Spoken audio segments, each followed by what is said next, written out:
clínicos en el cual vamos a revisar pues, alguna bibliografía de interés de Epstein-Barr y citomegalovirus como para cambiar la metodología de lo que se va a plantear. Vamos a utilizar una plataforma interactiva, vamos a utilizar Polep. Entonces, les voy a pedir el favor de que ingresen en cualquier dispositivo, puede ser un computador, un celular, una tablet. En el navegador ingresan a www.polep.com/juandavidsal030. Ahí les va a pedir que ingresen un nombre, pueden poner si quieren un apodo o un nombre que quieran y ya podrían responder las preguntas cuando salgan estos mensajes como azules.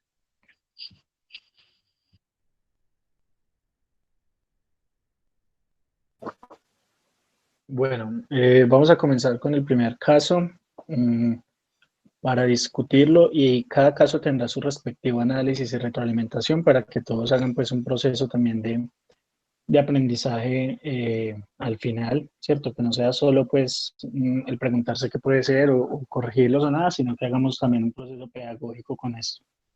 Caso número uno es un hombre de 46 años que tiene 2 semanas de fiebre, ictericia y malestar general. No tiene otro historial médico de importancia, tiene una temperatura de 38 al momento de consultar y en el examen físico se encuentra un hígado palpable 2 centímetros bajo reborde costal. Entonces tengan en cuenta, es un paciente con un síndrome febril de 2 semanas de evolución, tiene un tinte ictérico y un hígado palpable. Se toman los laboratorios al ingreso y se encuentra que el paciente tiene una BSG de 35 milímetros hora, una hemoglobina de 13,6, una leucocitosis leve con 11.600 leucocitos, de los cuales el 78% son neutrófilos, pero el 10% son linfocitos. Vamos a ver cómo se ven esos linfocitos. Se le hace un perfil hepático al paciente donde se encuentra una elevación de la AST en 121, la LT en 295 y la fosfatasa alcalina se encuentra en 123. Muy bien, este es el extendido de sangre periférica del paciente. Se observa esta imagen en los linfocitos del paciente, que es una imagen que hay que tener en cuenta, de alguna manera memorizarla o recordarla, porque tiene importancia diagnóstica siempre que se ve. Muy bien.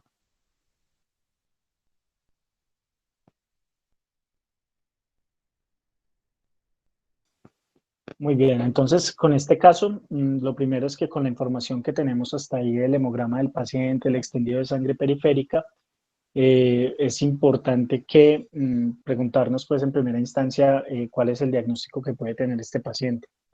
El 10% de los linfocitos del paciente tienen esta morfología, lo cual ya nos indica que pues nos reduce el espectro diagnóstico del paciente y nos disminuye la probabilidad de que se trate de una colecistopatía la que está causando la ictericia y la alteración de las pruebas de función hepática. Hasta ahí con lo que hay en este caso, ¿alguien quisiera participar? ¿Tienen una idea de qué puede estar teniendo este paciente? ¿Qué diagnóstico puede tener? Pueden hacerlo en el chat.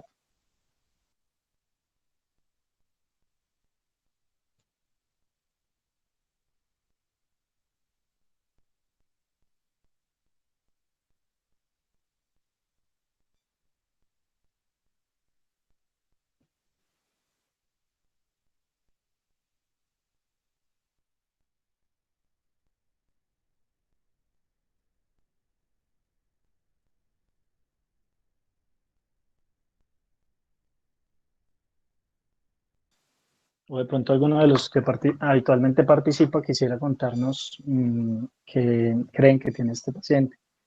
No sé si se anime Cruz o D'Angelo, Luis Aguirre, de pronto alguno de ustedes, María Laura, alguno quiera participar y contarnos qué piensa. Si quieren, lo escriben ahí en el chat.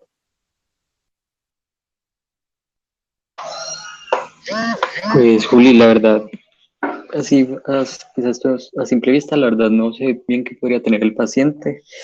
Sin embargo, pues los resultados del perfil hepático pues no son indicativos o no parecen indicar que se trate de una hepatitis aguda, sino que de pronto nos hacen enfocar hacia otro elemento.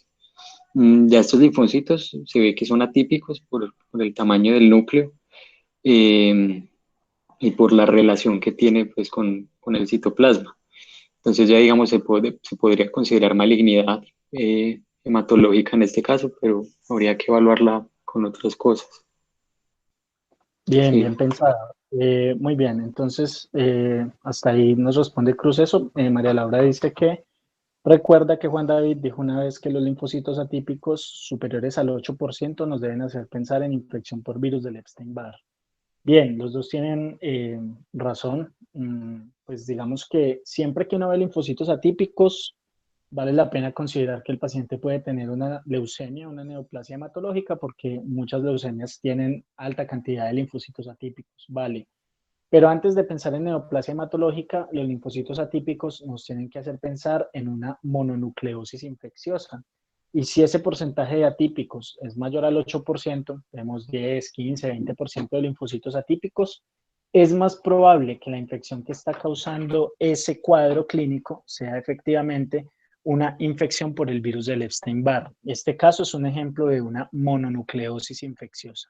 Vamos a hablar brevemente sobre el virus del Epstein-Barr. El virus del Epstein-Barr es uno de los virus herpes, tal vez uno de los más importantes en la medicina porque puede generar una amplia variedad de manifestaciones clínicas.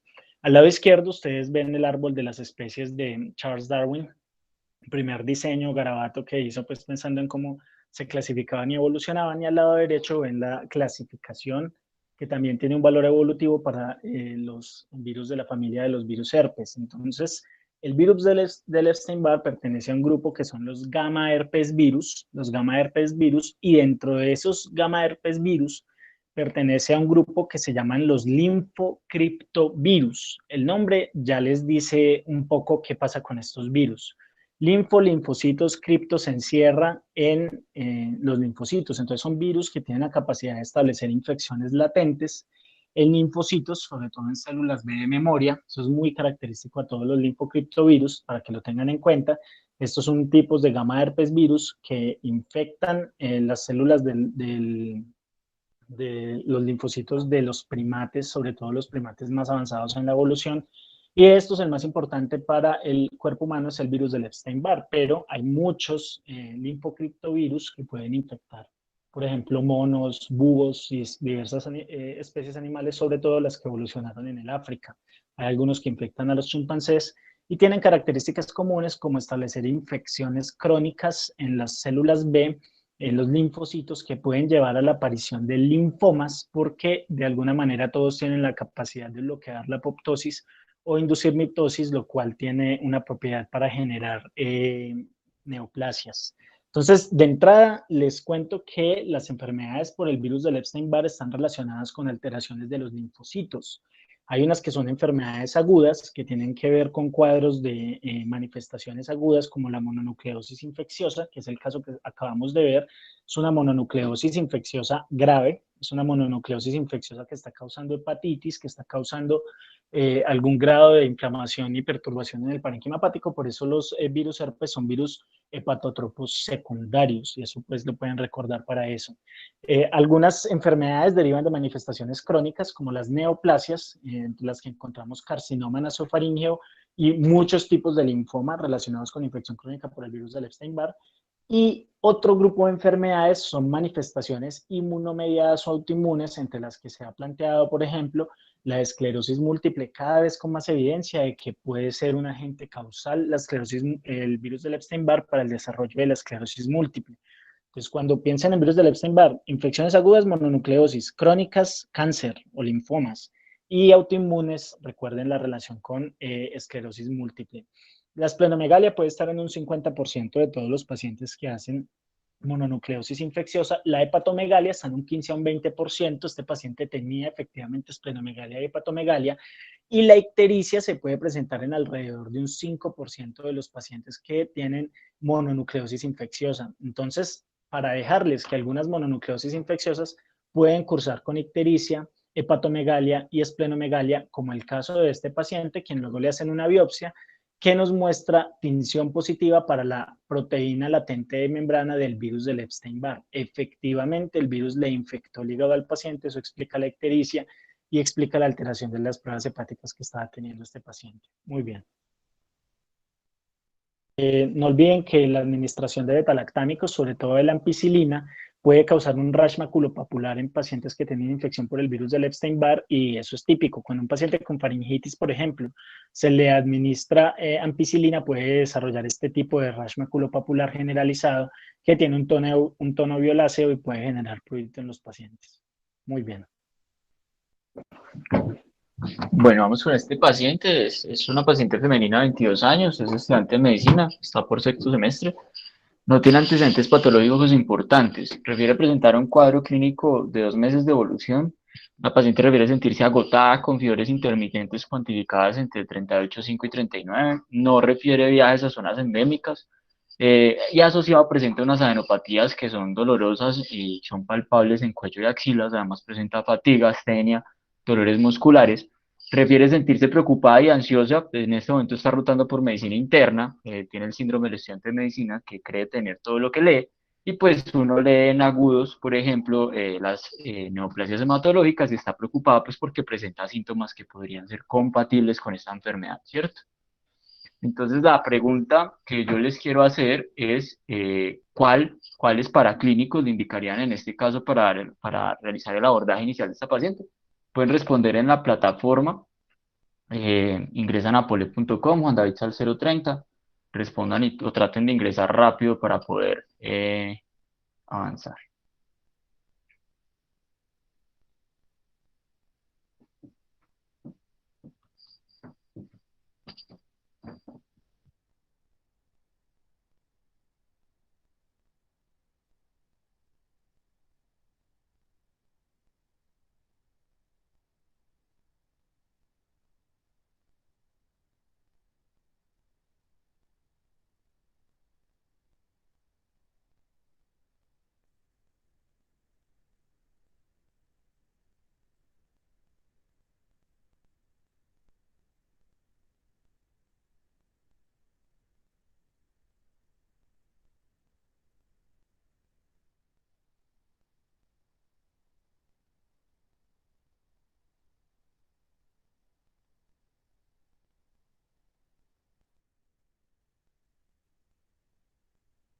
Bueno, vamos a ver qué respondieron estas 5 personas. Un cuadro hemático bastante importante en esta paciente, un extendido de sangre periférico fundamental, creo que es uno de los exámenes más importantes para realizar en esta paciente. Una LDH podría ser una sospecha de neoplasia hematológica. Por acá solicitar una TSH, una T3, una T4, una ECG, un hemograma, una radiografía de tórax. Bueno, haciendo énfasis en hemograma, reacciones de fase aguda, todo muy bien. A ver, ¿qué paraclínicos digamos que podrían ser para el abordaje inicial de este paciente? Básicamente, el hemograma, el extendido de sangre periférico, nos puede dar una orientación de más o menos hacia qué lado nos vamos a ir inclinando, ¿cierto? Uno podría pedir los reactantes para ver si está en un estado inflamatorio crónico y ya, pues haciendo una anamnesis más estricta y más juiciosa, uno podría empezar a pensar en otro arsenal diagnóstico, pero digamos que como para clínicos de entrada son los claves que uno podría tener en cuenta. No quiere decir que los otros no se deban pedir, pero pues haciendo énfasis en la racionalidad de los paraclínicos que uno indica, digamos que esos son como los iniciales claves para uno poder hacer esto, y claramente pues dependiendo de las características de las adenopatías pues estará indicado realizar una biopsia o no. Por el momento digamos que sin más datos clínicos no sería necesario, pero continuemos a ver. Hablemos de los herpes virus. Yo les voy a hablar de los beta herpes virus. Julián les habló de los gamma herpes, pero hay una familia que son los beta herpes virus, que es el herpes humano tipo 5, que es el citomegalovirus, ¿sí? Los herpes todos vienen de herpetón, que es reptil, eso por las lesiones en reptil que generan. Recordemos que, por ejemplo, las reactivaciones que suelen algunos pacientes llaman culebrilla, y es por ese patrón que suelen generar como de bolitas y que son como culebras, literalmente. Se propagan célula a célula, por eso de ahí viene su nombre. Y este citomegalovirus particularmente pasó desapercibido, nunca fue importante, hasta que por allá, una vez en una tinción aparecieron estos que eran los ojos de búho, los cuerpos de inclusión, y luego, pues inicialmente como que no se vio ninguna relevancia, creyeron que eran hallazgos subclínicos de pacientes que no presentaban ningún síntoma, pero por allá, ya en el año de 1960, 1964, cuando empezaron a aparecer los primeros trasplantes, ahí sí empezaron a aparecer estos pacientes con manifestaciones clínicas y con hallazgos histopatológicos, y recordaron que por ahí han descubierto una cosa rara y que en este momento se presentaban estos pacientes post-trasplantados, ¿sí? Entonces, apenas se vino a saber algo, estos son las inclusiones de los cuerpos de Cowdrip tipo A. El citomegalovirus es ampliamente distribuido en los mamíferos, la seroprevalencia a nivel mundial es más o menos de un 70%. Hay evidencia de infección en absolutamente todas las edades. Obviamente, entre mayor tenga la edad de una persona, mayor es la probabilidad de que se haya infectado, pues básicamente por la cantidad de tiempo que uno puede estar expuesto, ¿cierto? Son un problema de salud pública, son el principal agente infeccioso de infección congénita y causa frecuente enfermedad y muerte en pacientes que son inmunocomprometidos. Las infecciones severas por citomegalovirus en pacientes inmunocomprometidos son muy costosas, muy difíciles de manejar con una alta mortalidad. Se transmite por fluidos, ¿sí? Que contengan partículas virales. Estas son las enfermedades que llaman las enfermedades del beso, se pueden transmitir por saliva fácilmente en un paciente que esté replicando activamente, ¿sí? Y el ser humano es la única fuente de contagio posible, ¿sí? Porque se trata de un virus que es específico de nuestra especie. El citomegalovirus se puede excretar en todas las secreciones, orofaringe, vaginal, semen, orina, o sea, es altamente contagioso. Y de esto explica la alta seroprevalencia que tiene en todo el mundo y que puede infectar prácticamente cualquier órgano.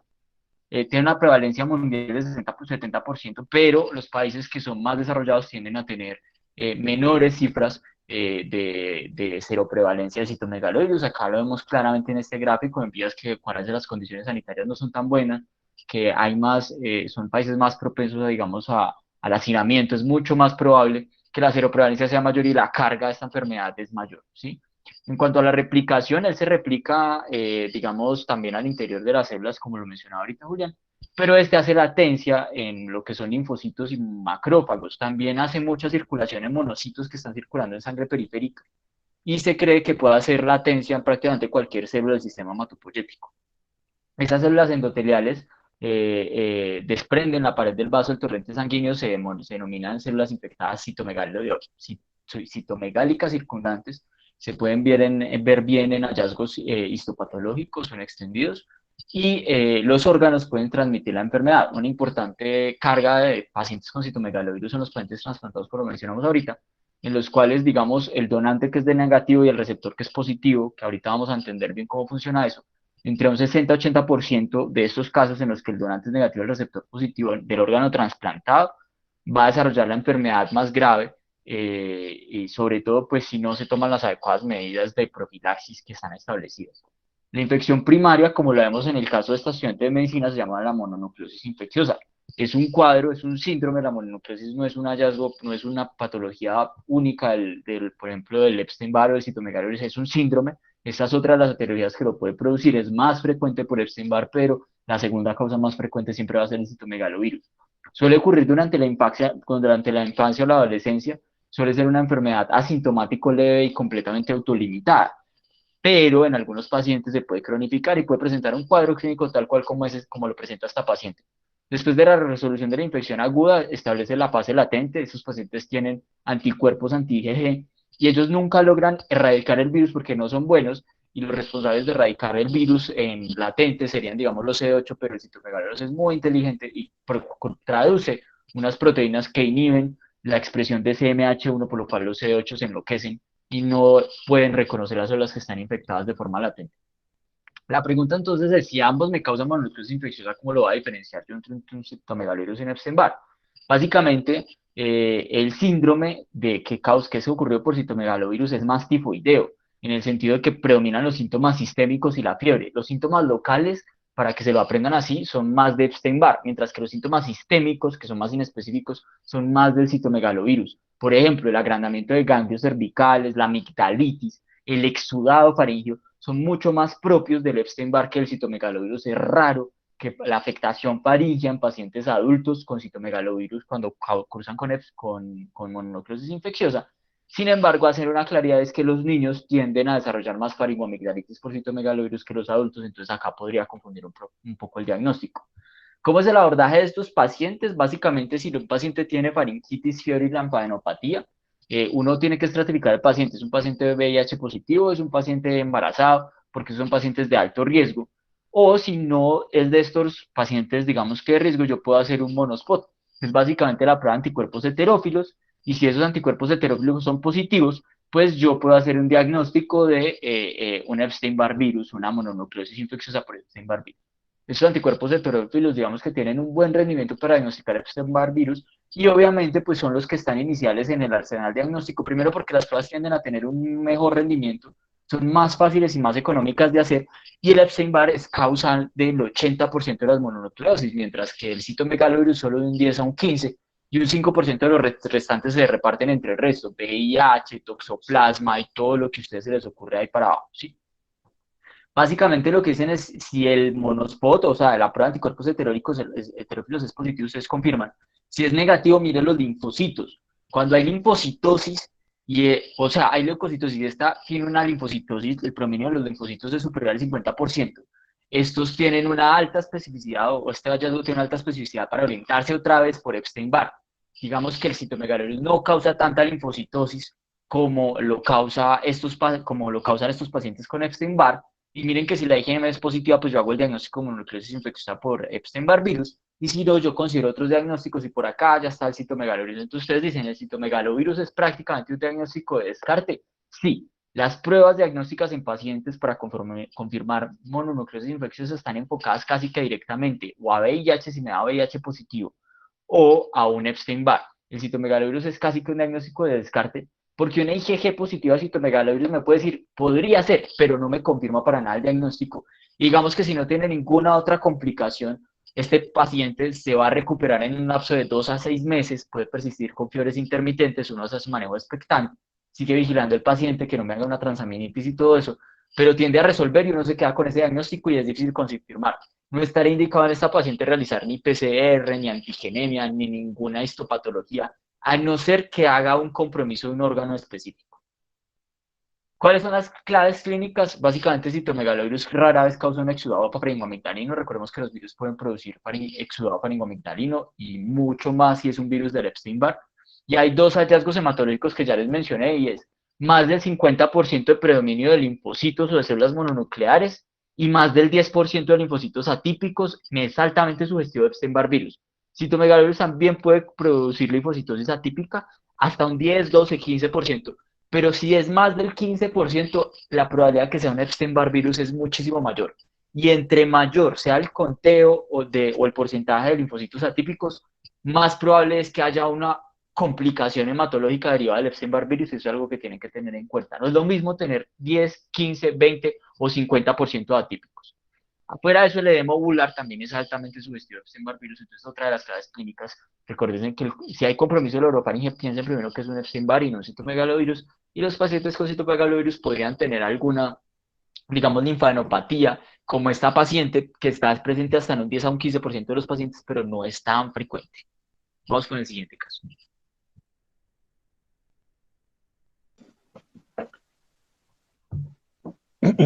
Muy bien. Bueno, este caso clínico es una niña de 18 años con dolor de garganta, malestar general, fatiga y fiebre de 10 días de evolución. Al examen oral se encuentran las tonsilas faríngeas con edema y exudado, linfadenopatía inguinal bilateral dolorosa. También se encuentra en el examen físico presencia de fiebre con hepatomegalia y esplenomegalia. Cuando vean el tema del exudado, siempre hay que tener en cuenta que para yo poder poner antibiótico en una faringoamigdalitis, debo aplicar los criterios de Centor. Digamos que los criterios de Centor no son perfectos para el diagnóstico de la faringoamigdalitis bacteriana, pero sí son un buen argumento para poner antibiótico. Entonces, cuando piensen en algo bacteriano, aplican criterios de Centor. El hecho de tener exudado o no tener exudado no me sirve para distinguir la faringitis bacteriana de la faringitis viral, porque como les menciona Juan David, como les cuento yo, las faringitis virales también causan exudado, sobre todo la del Epstein-Barr. También se puede presentar en citomegalovirus y se puede presentar en bacterias. Entonces, el que vaya a poner antibióticos si hay o no exudado, está equivocado. El exudado no es útil ahí. Lo que tienen que hacer es criterios de Centor. Y en los criterios de Centor se incluye que las adenopatías anteriores, o sea, la cadena anterior inflamada, cuando además no hay adenopatías laterales, es altamente sugestiva de una etiología bacteriana. En las causas virales, por lo general, se comprometen más los nodos linfáticos laterales o la cadena ganglionar lateral que el anterior. Entonces, ese tema de la ubicación anatómica de si están adelante o al lado es un hallazgo clínico que puede ser útil. Pero como les decía, cuando vayan a pensar en antibióticos, siempre mejor aplicar criterios de Centor. Así uno esté equivocado, al menos tiene un argumento con probabilidades matemáticas altas de que el paciente sí tenga algo bacteriano y el antibiótico vaya a servir. Pero esa paciente obviamente tiene otras cosas que van mucho más allá de una faringoamigdalitis bacteriana, ¿cierto? Tiene unas linfadenopatías inguinales bilaterales dolorosas, tiene fiebre y tiene la hepatomegalia y esplenomegalia, que no hay una faringitis bacteriana que me haya causado hepatosplenomegalia. Entonces ya de entrada tenemos estos hallazgos. Se hacen los laboratorios entre los que se encuentra la presencia de una anemia macrocítica con una hemoglobina de 8.6, un volumen corpuscular medio muy levemente elevado, 96 femtolitros por cada eritrocito. Los leucos están en 8.270 y los linfocitos en 45.9%. Se hace un extendido de sangre periférica donde se encuentran macrocitos, esferocitos, presencia de células policromatófilas y una linfocitosis con linfocitos atípicos, como el que yo les mostraba ahorita, que ese es el linfocito que se ve como hexagonal y que está en contacto con los eritrocitos del paciente. Se hace un índice de reticulocitos corregidos que se encuentra en el 15% de los reticulocitos de esta paciente de 18 años. Entonces, de entrada, la primera pregunta es cuáles pruebas le pedirían a esta paciente para enfocar el diagnóstico, ¿sí? Teniendo en cuenta estos hallazgos clínicos y estos primeros hallazgos de laboratorio. Entonces, ¿qué examencitos le pedirían a la paciente? Pueden responder en el chat o utilizando la voz.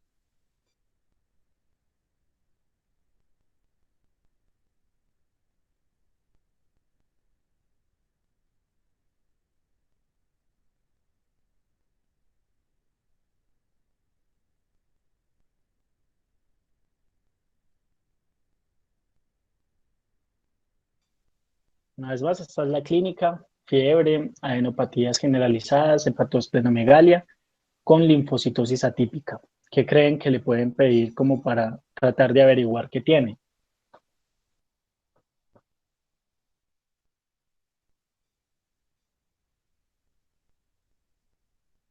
Bueno, invitamos a participar nuevamente. A, pues no sé, puede participar Cruz, María Laura y Ángelo, que son habituales respondedores de las preguntas que hacemos en este medio. Muy bien, entonces, anticuerpos heterófilos, muy bien. Los anticuerpos heterófilos se deben pedir cuando vean linfocitosis con linfocitos atípicos, como les contaba ahorita el mono. Los anticuerpos heterófilos pueden ser útiles para enfocar el caso. La presencia de anticuerpos heterófilos positiva está altamente relacionada con Epstein-Barr, pero no es exclusiva de Epstein-Barr. Las neoplasias, como los linfomas o leucemias, pueden elevar anticuerpos heterófilos. El citomegalovirus no es lo más frecuente, por lo general causa un cuadro con anticuerpos heterófilos negativos, causa una mononucleosis infecciosa con anticuerpos heterófilos negativos, pero puede elevarlos. Entonces, los anticuerpos heterófilos, pues sí me hacen pensar en alta probabilidad de Epstein-Barr, pero no me van a servir para estar totalmente seguro de que pueda ser un Epstein-Barr. Entonces ahí llevo la pregunta un poco más allá, ¿qué anticuerpos se pedirían específicos para Epstein-Barr que no son los heterófilos? Y hay una respuesta de anticuerpos fríos y calientes. Sí, entonces el tema de los anticuerpos fríos y calientes hace referencia a las crioaglutininas o a las aglutininas de la sangre, en este caso que pueden ayudar a saber por qué está presentando la anemia. Muy bien, o sea, me harían pensar en que haya un componente de anemia inmunohemolítica en el paciente. Muy bien. ¿Sería chévere un fibrinógeno? Sí, podría ser útil también para enfocar el caso, sobre todo si tenemos sospecha de que haya un componente de CID asociado a una hepatopatía aguda que me comprometa la función hepática de sintetizar fibrinógeno. La ferritina, bien pensado, la ferritina está relacionada con la aparición de complicaciones inmunomediadas como la anemia inmunohemolítica, que estamos pensando en este caso, o el síndrome de activación del macrófago, que son complicaciones habituales de este tipo de infecciones virales. Muy bien. Entonces, la linfohistiocytosis hemofagocítica o el síndrome de activación del macrófago cursa con elevación de la ferritina, pero también las anemias inmunohemolíticas. En general, lo que haga que el sistema reticuloendotelial se esté moviendo, que la médula ósea esté sintetizando más células. Muy bien, ¿qué piensan de esos reticulocitos en 15% relacionados con una anemia que presenta macrocitos, una anemia macrocítica? ¿En qué les tiene que hacer pensar esa combinación de hallazgos? Pues ¿Reticulocitos elevados? que Sí. los reticulocitos generalmente son más grandes que los eritrocitos normales, entonces podría ser que en realidad la paciente no tenga una anemia macrocítica, sino que tiene un porcentaje de reticulocitos alto, pues esa podría ser una opción. Y que Sí, haya pues más formas inmaduras en la periferia. muy bien pensado, porque eso desde el principio, cuando yo miro el hemograma y bueno, veo los reticulocitos aumentados, el volumen corpuscular se me va a subir, eso es cierto. Pero ya el extendido de sangre periférica nos dijo que había macrocitos y esferocitos. Entonces, ojo con esto, la presencia de macrocitosis y de esferocitosis en un paciente con reticulocitos elevados nos tiene que hacer pensar en un mecanismo hemolítico, porque las anemias hemolíticas tienden a que como se acelera la producción de eritrocitos para reemplazar los que se están dañando en estos pacientes, es habitual que haya macrocitosis. Y los esferocitos, la causa más frecuente de esferocitosis o de aumento de la cantidad de esferocitos en sangre no es la esferocitosis hereditaria, una mutación de glucoforinas, por ejemplo, o la banda 3 o la 4.1, eso es en niños pequeños que se ponen muy anémicos, que están recién nacidos, están muy chiquitos. No, entonces los esferocitos del adulto nos tienen que hacer pensar en hemólisis, en hemólisis. Muy bien, entonces estamos por el camino correcto, veo que están considerando las opciones correctas. Vemos estos resultados, una prueba de COMS directa positiva y es positiva para la fijación del C3b. La IgM es positiva, se hace una IgM para el antígeno de cápside viral del virus del Epstein-Barr y se encuentra positiva. La ferritina, que por ahí la habían pedido, está elevada. En inicio está mayor está por encima de 1650, está francamente elevada. La LDH también se encuentra elevada y la aptoglobina está marcadamente disminuida. Con estos nuevos hallazgos, ¿qué piensan? ¿Qué tienen que pensar? Entonces, primero, agente causal, pues ya tenemos una IgM positiva para el virus del Epstein-Barr, pues ya, bueno, ya sabemos que le está causando los síntomas o las manifestaciones clínicas al paciente. La combinación de LDH elevada con aptoglobina disminuida en presencia de anemia, ¿qué nos diagnostican? Pueden responder ahí en el chat. Aptoglobina disminuida con LDH elevada nos confirma que efectivamente el paciente tiene.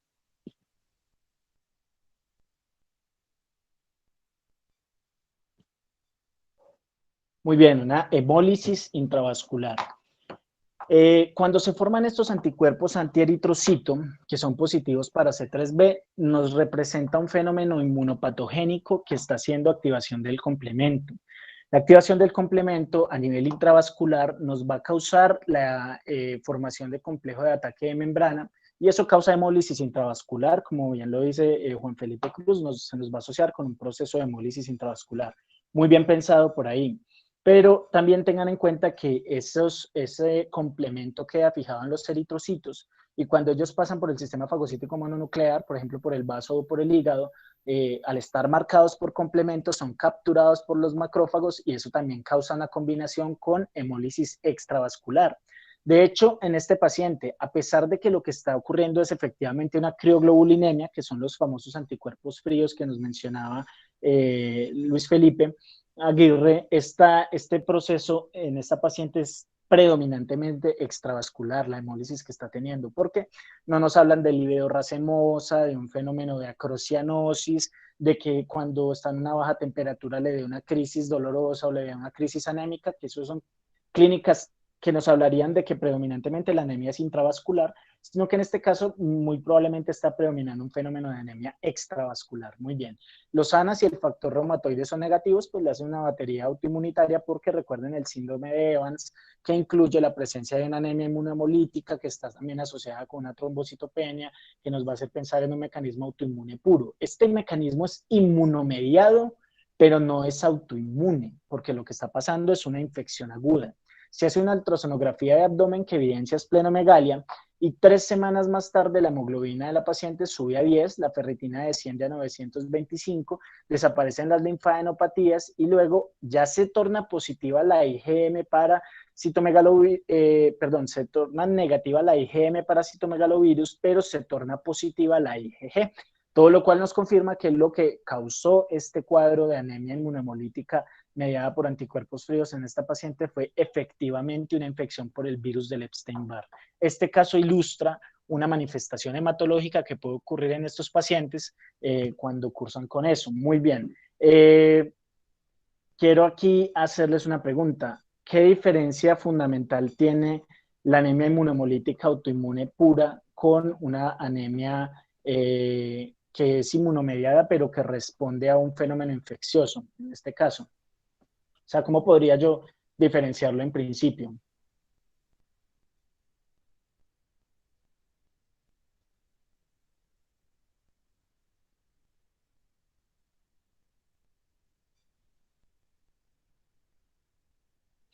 Pueden responder ahí en el chat.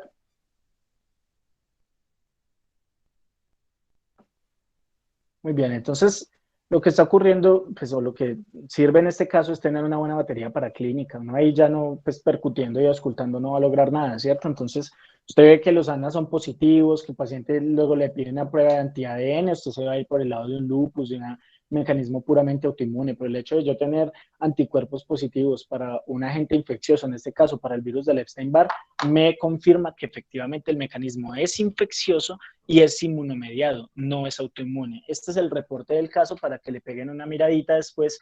Los que quieran, queda ahí pues en las diapositivas para que lo pillen y le pues profundicen si quieren en el caso de esta paciente. Las complicaciones hematológicas asociadas del virus del Epstein-Barr incluyen la anemia hemolítica autoinmunitaria, más bien inmunomediada, que ocurre en 1,5 a 3% de las infecciones que son sintomáticas y que cursan con mononucleosis infecciosas. La mayoría de las veces son criboaglutininas, que son IgM en un 70-80% de los casos con predominio del mecanismo de anemia inmunomolítica intravascular, y la hemólisis suele manifestarse clínicamente durante la segunda o tercera semana de enfermedad y por lo general desaparece, como en esta paciente, al cabo de 4 semanas en adelante, 1 a 2 meses. Entonces, le dio Epstein-Barr, le causó la positivización de unos anticuerpos antiglobulina o antieritrocito y terminó haciendo una anemia hemolítica a la paciente. Ese es el cuadro típico de este tipo de pacientes que se complican con una anemia hemolítica que tiene un mecanismo autoinmune. Obviamente, como vamos a ver ahora en Epstein-Barr, el compromiso puede ser de muchos tipos, ¿cierto? Puede haber cuadros incluso de infección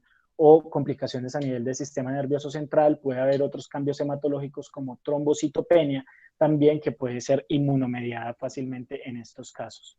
Ok. Bueno, vamos con este caso. Es un paciente masculino institucionalizado en un albergue. Es exhabitante de calle, tiene un antecedente de consumo de sustancias psicoactivas importante. Tiene un VIH diagnosticado hace aproximadamente 2 años, con múltiples abandonos de tratamiento. Ha sido complejo pues, el seguimiento con este paciente, pero en espera de consulta con infecto. Es llevado al servicio de urgencias por una caída por las escaleras, sufre un TEC moderado, tiene una pérdida de conciencia de 2 minutos. Las auxiliares del albergue mencionan que el paciente ha tenido varias caídas en los últimos días. Tiene una frecuencia cardíaca y una frecuencia respiratoria normal, una temperatura de 38,5 y un Glasgow de 14 en este momento.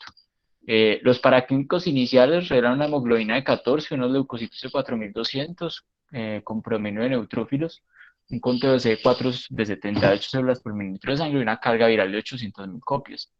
Tienen una IgG para toxoplasma positiva y una IgM negativa. Entonces, la pregunta que yo les quiero hacer en este caso, para que vayan ingresando al POLEP, voy a parar el timer acá, es, para confirmar el diagnóstico pues, ¿cuál es la respuesta correcta? Para confirmar el diagnóstico de Toxoplasma gondii se debe realizar una PCR en un humor acuoso. La IgM negativa descarta una retinitis aguda por Toxoplasma gondii. Con un recuerdo mayor a 50 CD4 es poco probable que sea un citomegalovirus. Se debe solicitar una carga viral para citomegalovirus en sangre, o si la ausencia de cicatrices en retina hace poco probable la etiología sea Toxoplasma gondii. Este paciente, pues ahorita vamos a ver la imagen, tiene unas lesiones oculares sugestivas de una infección aguda en un paciente con VIH. Entonces, en ese contexto, ¿cuál sería la respuesta correcta?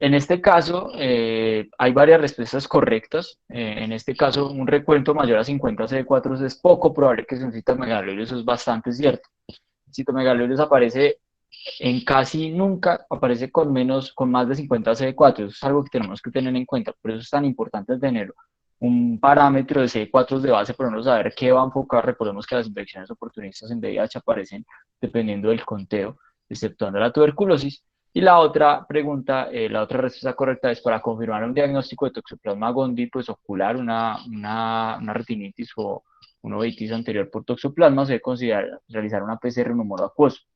Entonces vamos a ver quiénes respondieron correctamente, un punto, cruz. Bueno, entonces estas son las lesiones. Aquí vemos unas lesiones muy sugestivas. Este paciente tenía en este caso una leucocoria clara, sí, perdón, casi no encuentro la palabra. Y en el fondo de ojo tenía en estos hallazgos que me habla que hay una lesión anterior muy importante y que es muy aguda. Estos no son estigmas de una lesión crónica en un paciente.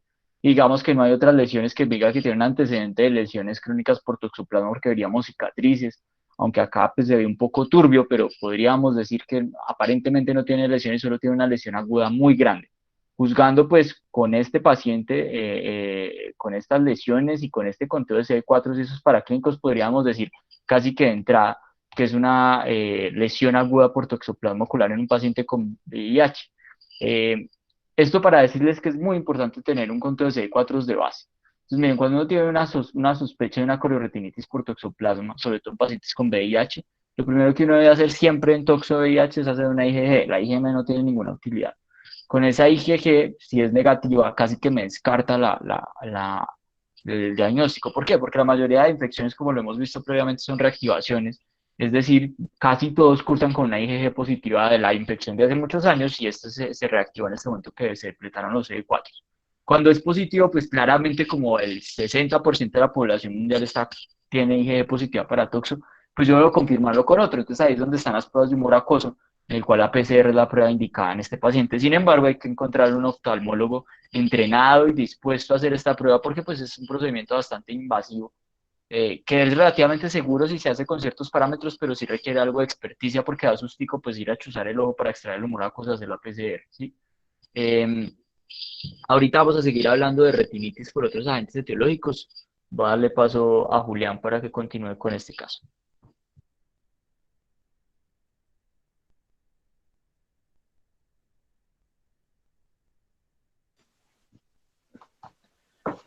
Muy bien, seguimos con este caso. Masculino adolescente de 13 años con una historia de una meningitis por Haemophilus influenzae en la primera infancia.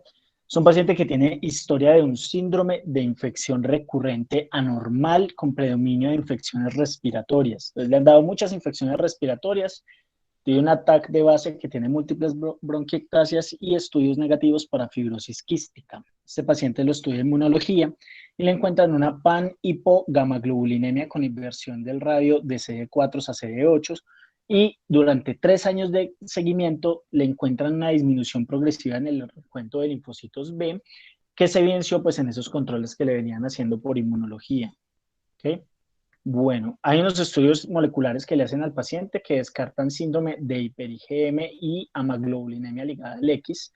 Y a los 15 años el paciente desarrolla un cuadro de neutropenia con pancitopenia, por lo cual lo tienen que hospitalizar, desarrolla fiebre, dolores articulares y hepatomegalia. En la médula ósea, le hacen una biopsia de médula ósea para estudiar esa pancitopenia y encuentran hipocelularidad con unos macrófagos que están aumentados en tamaño en la médula ósea. Ya vamos a ver la foto.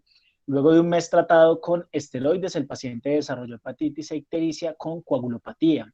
Esa coagulopatía llevó a la presencia de unas hemorragias vítreas y retinianas con ceguera y hemorragias cerebrales múltiples. Ese es el curso que tiene este paciente. Muy bien. En la médula ósea encuentran esta imagen que nos muestra pues, la presencia de un macrófago y adentro del macrófago hay unas células, como pueden ver ahí en la imagen. Muy bien. Hasta ahí, el primer diagnóstico imagenológico o que tenemos pues, por histopatología es la presencia de hemofagocitosis, es un macrófago que está fagocitando de manera aumentada células de la sangre. Ok, Al paciente le encuentran virus del Epstein-Barr en líquido cefalorraquídeo y en plasma por PCR.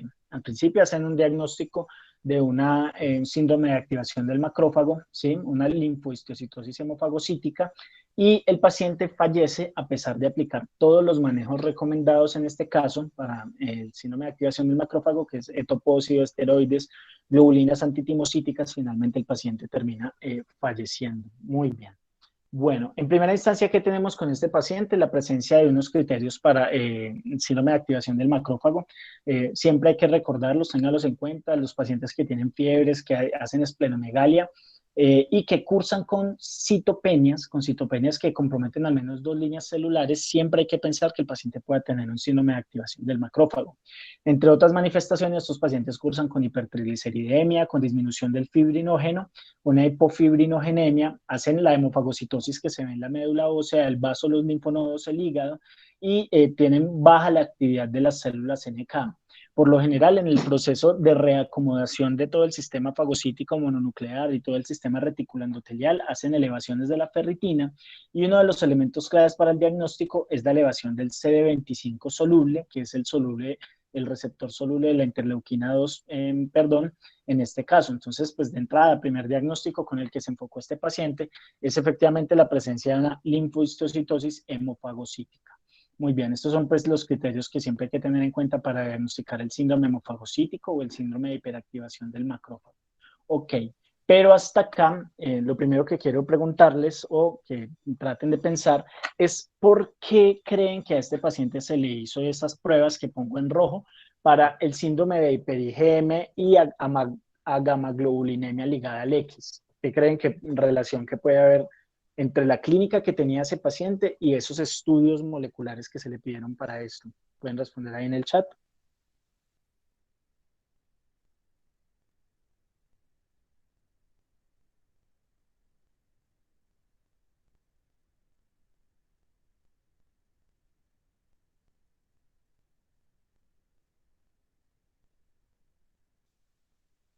Muy bien.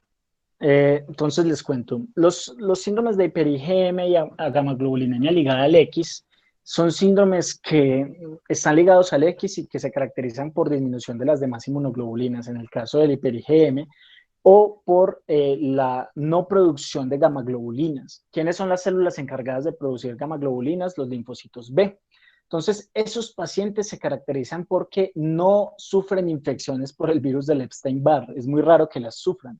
O si sufren infecciones agudas, no hacen latencia, porque la latencia del virus del Epstein-Barr se da en los linfocitos B, y estos pacientes tienen dificultades para establecer células B de memoria, que es donde el Epstein-Barr va a causar esa latencia. Entonces tengan en cuenta que son inmunodeficiencias que de alguna manera protegen contra la infección latente del virus del Epstein-Barr.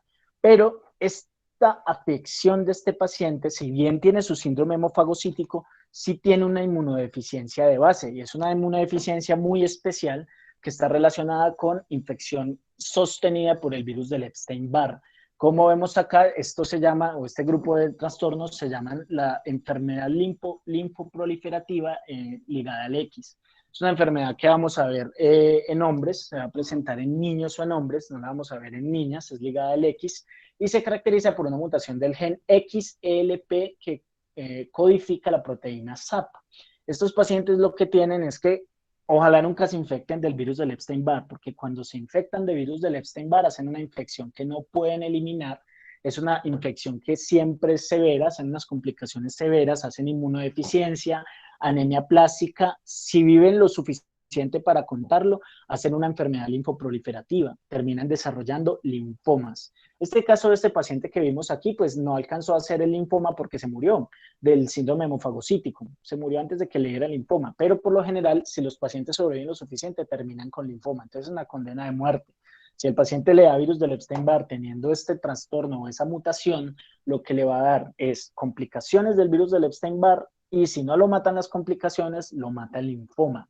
Entonces, los pacientes que sobreviven a la primoinfección desarrollan con frecuencia agamaglobulinemia progresiva porque tienen una muerte progresiva de las células B, y lo que se ve en los estudios de inmunología es que al paciente le empiezan a caer el recuento de linfocitos B, empieza para abajo, y si no se mueren, les da linfoma varios años después de esa infección inicial. Este es el caso de una de las complicaciones inmunológicas que pueden ocurrir en pacientes con virus del Epstein-Barr. No lo olviden, está relacionada con el cromosoma X y se va a manifestar, por lo tanto, en niños con caída progresiva e irremediable del recuento de linfocitos B, hasta que son reemplazados por células clonales que terminan causando un cáncer o un linfoma en estos pacientes. Este es el artículo que les recomiendo para que le echen una miradita de la enfermedad linfoproliferativa ligada al X.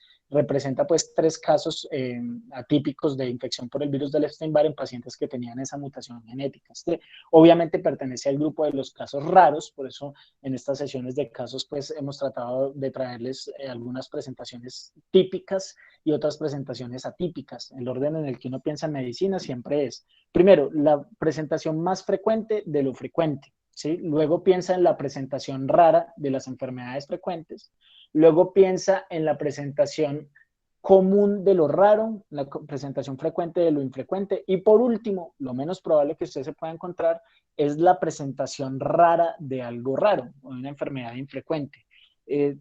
Cuando uno se encuentra un paciente con ese tipo de cosas, por lo general, por la poca experiencia que se tiene en medicina con esos casos, pues los pronósticos son reservados y en general a esos pacientes les va mal, pero el diagnóstico temprano puede ayudar a que el tratamiento sea el apropiado para muchos pacientes, y por eso hay que conocer este tipo de casos. Muy bien. Bueno, continuamos con este caso. Es un paciente masculino de 42 años, es habitante de calle, refiere que es VIH positivo. Él se encontraba en la calle con un episodio convulsivo tónico-clónico, lo captaron los bomberos y lo trajeron a esta institución. Es usuario de drogas intravenosas y pues en este momento no tiene tratamiento para el VIH. Al examen físico tiene un Glasgow de 13 puntos, tiene un discurso incoherente, refiere haber tenido diagnóstico de VIH hace 2 años, no se cuenta con carga viral ni con TSD4, claramente pues por el estatus económico de este paciente, digamos por las dificultades que tiene. Entonces, la pregunta que les quiero hacer en este caso, primero les voy a mostrar algunos paraclínicos, perdón. Tiene una hemoglobina de 10, unos leucocitos de 2400, predominio de neutrófilos, unas plaquetas de 98.000, un conto de CD4 de 34 células por mililitro y una carga viral de 934.000 copias, ¿sí? Entonces, lo primero que les quiero preguntar es, ¿cuáles son las órdenes médicas que serían pertinentes en el contexto de este paciente? Solo pueden responder una pregunta, entonces espero que respondan variadito. Miren de cuáles de esas les parece que sería pertinente, así no sean como las más obvias, porque solo pueden responder una vez. Digamos, ¿qué no se le puede pasar a uno pedirle a este paciente?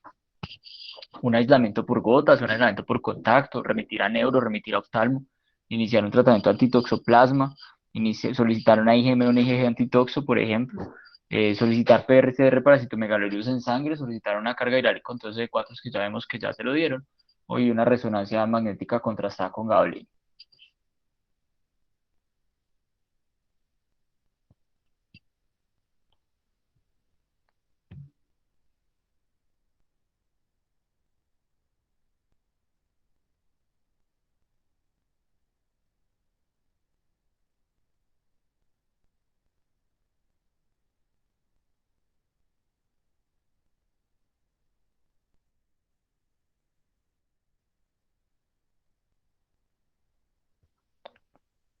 Bueno, vamos a ver qué respondió la gente. Muchos lo remitieron a neuro, muchos solicitaron IgM antitoxo. Recordemos que en este paciente no tiene ningún sentido. Yo ya les di la IgM en toxo en pacientes VIH y no me dice absolutamente nada.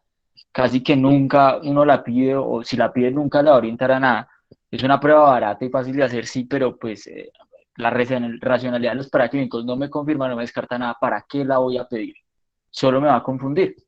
Recordemos que la IgM con antitoxoplasma se puede confundir con anticuerpos naturales, que son los que tenemos en la sangre, que son los que, digamos, hacen la hemólisis cuando le ponen el grupo de sangre diferente en una transfusión. Entonces, un resultado positivo me va a confundir, me va a decir, es una infección aguda por toxoplasma, obvio no. Lo que uno debe solicitar es una IgG siempre, ¿listo? Entonces, no tiene ningún sentido pedirlo. Una PCR para citomegalobirus en sangre no tiene sentido, ya les voy a decir por qué. Y dos, pues, o sea, nadie se le ocurrió pedirle una remisión a oftalmo. Ya vamos a ver qué pasa con este paciente. Estos son los paraclínicos, esta es la neuroimagen de este paciente. Vemos unas lesiones que están distribuidas más o menos de una distribución periventricular. Vemos unas hiperintensidades por acá en esta zona, ¿sí? Vemos unas hiperintensidades acá al lado de los ventrículos y unas lesiones que probablemente lo que haya ahí es lo que le está ocasionando las convulsiones a este paciente, más con ese conteo de CD4.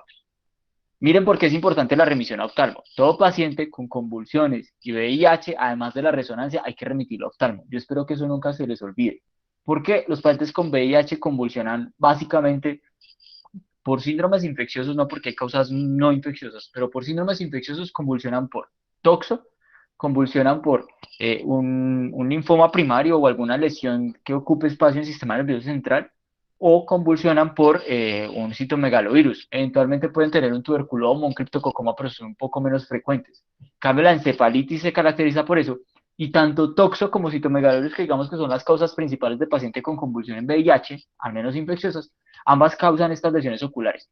Esta no es una lesión ocular por toxo, ¿no? Esta es una lesión ocular, una retinitis aguda por citomegalovirus. Les puse el caso anterior porque yo quiero que ustedes vean la gran diferencia.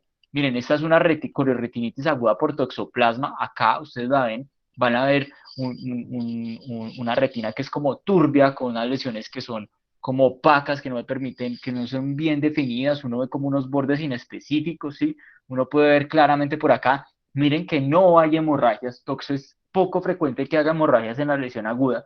Ellos hacen esas lesiones y luego cicatrizan y quedan como unas costras que se pueden ver en la fundoscopia.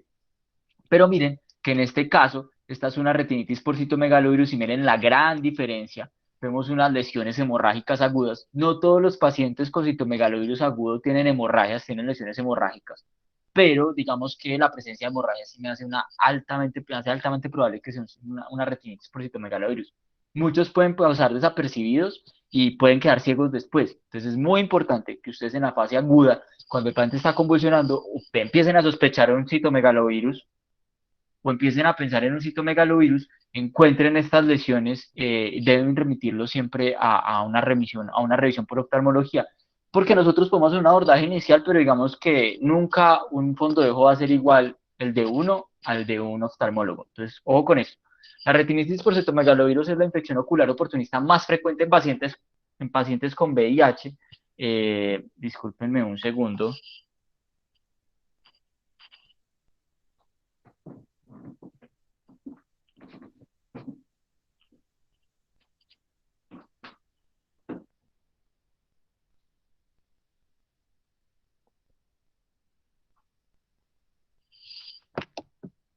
Ya. Es la infección ocular oportunista más frecuente en pacientes VIH, es la principal causa de ceguera en este grupo, por eso les digo lo importante que es un tratamiento oportuno. Aparece en el casi el 100% de los pacientes, en pacientes con menos de 50 CD4, puede ser de curso fulminante o curso indolente, es decir, los pacientes pueden tener unas lesiones agudas muy, muy sugestivas, el paciente refiere ciertos síntomas que son muy claves, pero también puede ocurrir que este paciente solo convulsione, no manifieste ningún hallazgo ocular y a pesar de esto tenga unas lesiones extensas de las cuales no se va a dar cuenta, sino en mucho tiempo posterior. Entonces, ojo con estos pacientes de curso indolente, por eso es tan importante la valoración de un oftalmo, ¿sí? ¿Cuáles son los síntomas subagudos en los pacientes que pueden presentar infecciones crónicas, ¿sí? Digamos que pueden presentar escotomas, ¿sí? O pueden presentar estas que son fotopsias. Escotomas son que los pacientes refieren que ven como manchas negras o hay partes del ojo en las cuales no ve nada. Y las fotopsias, el paciente refiere que ve luces con frecuencia, digamos, obviamente cuando las lesiones ya están muy extensas, ¿cierto? La oftalmoscopía indirecta revela lesiones retinianas de color blanco amarillento que pueden ser esponjosas o granulares y también puede haber zonas de hemorragia como lo vemos en este paciente.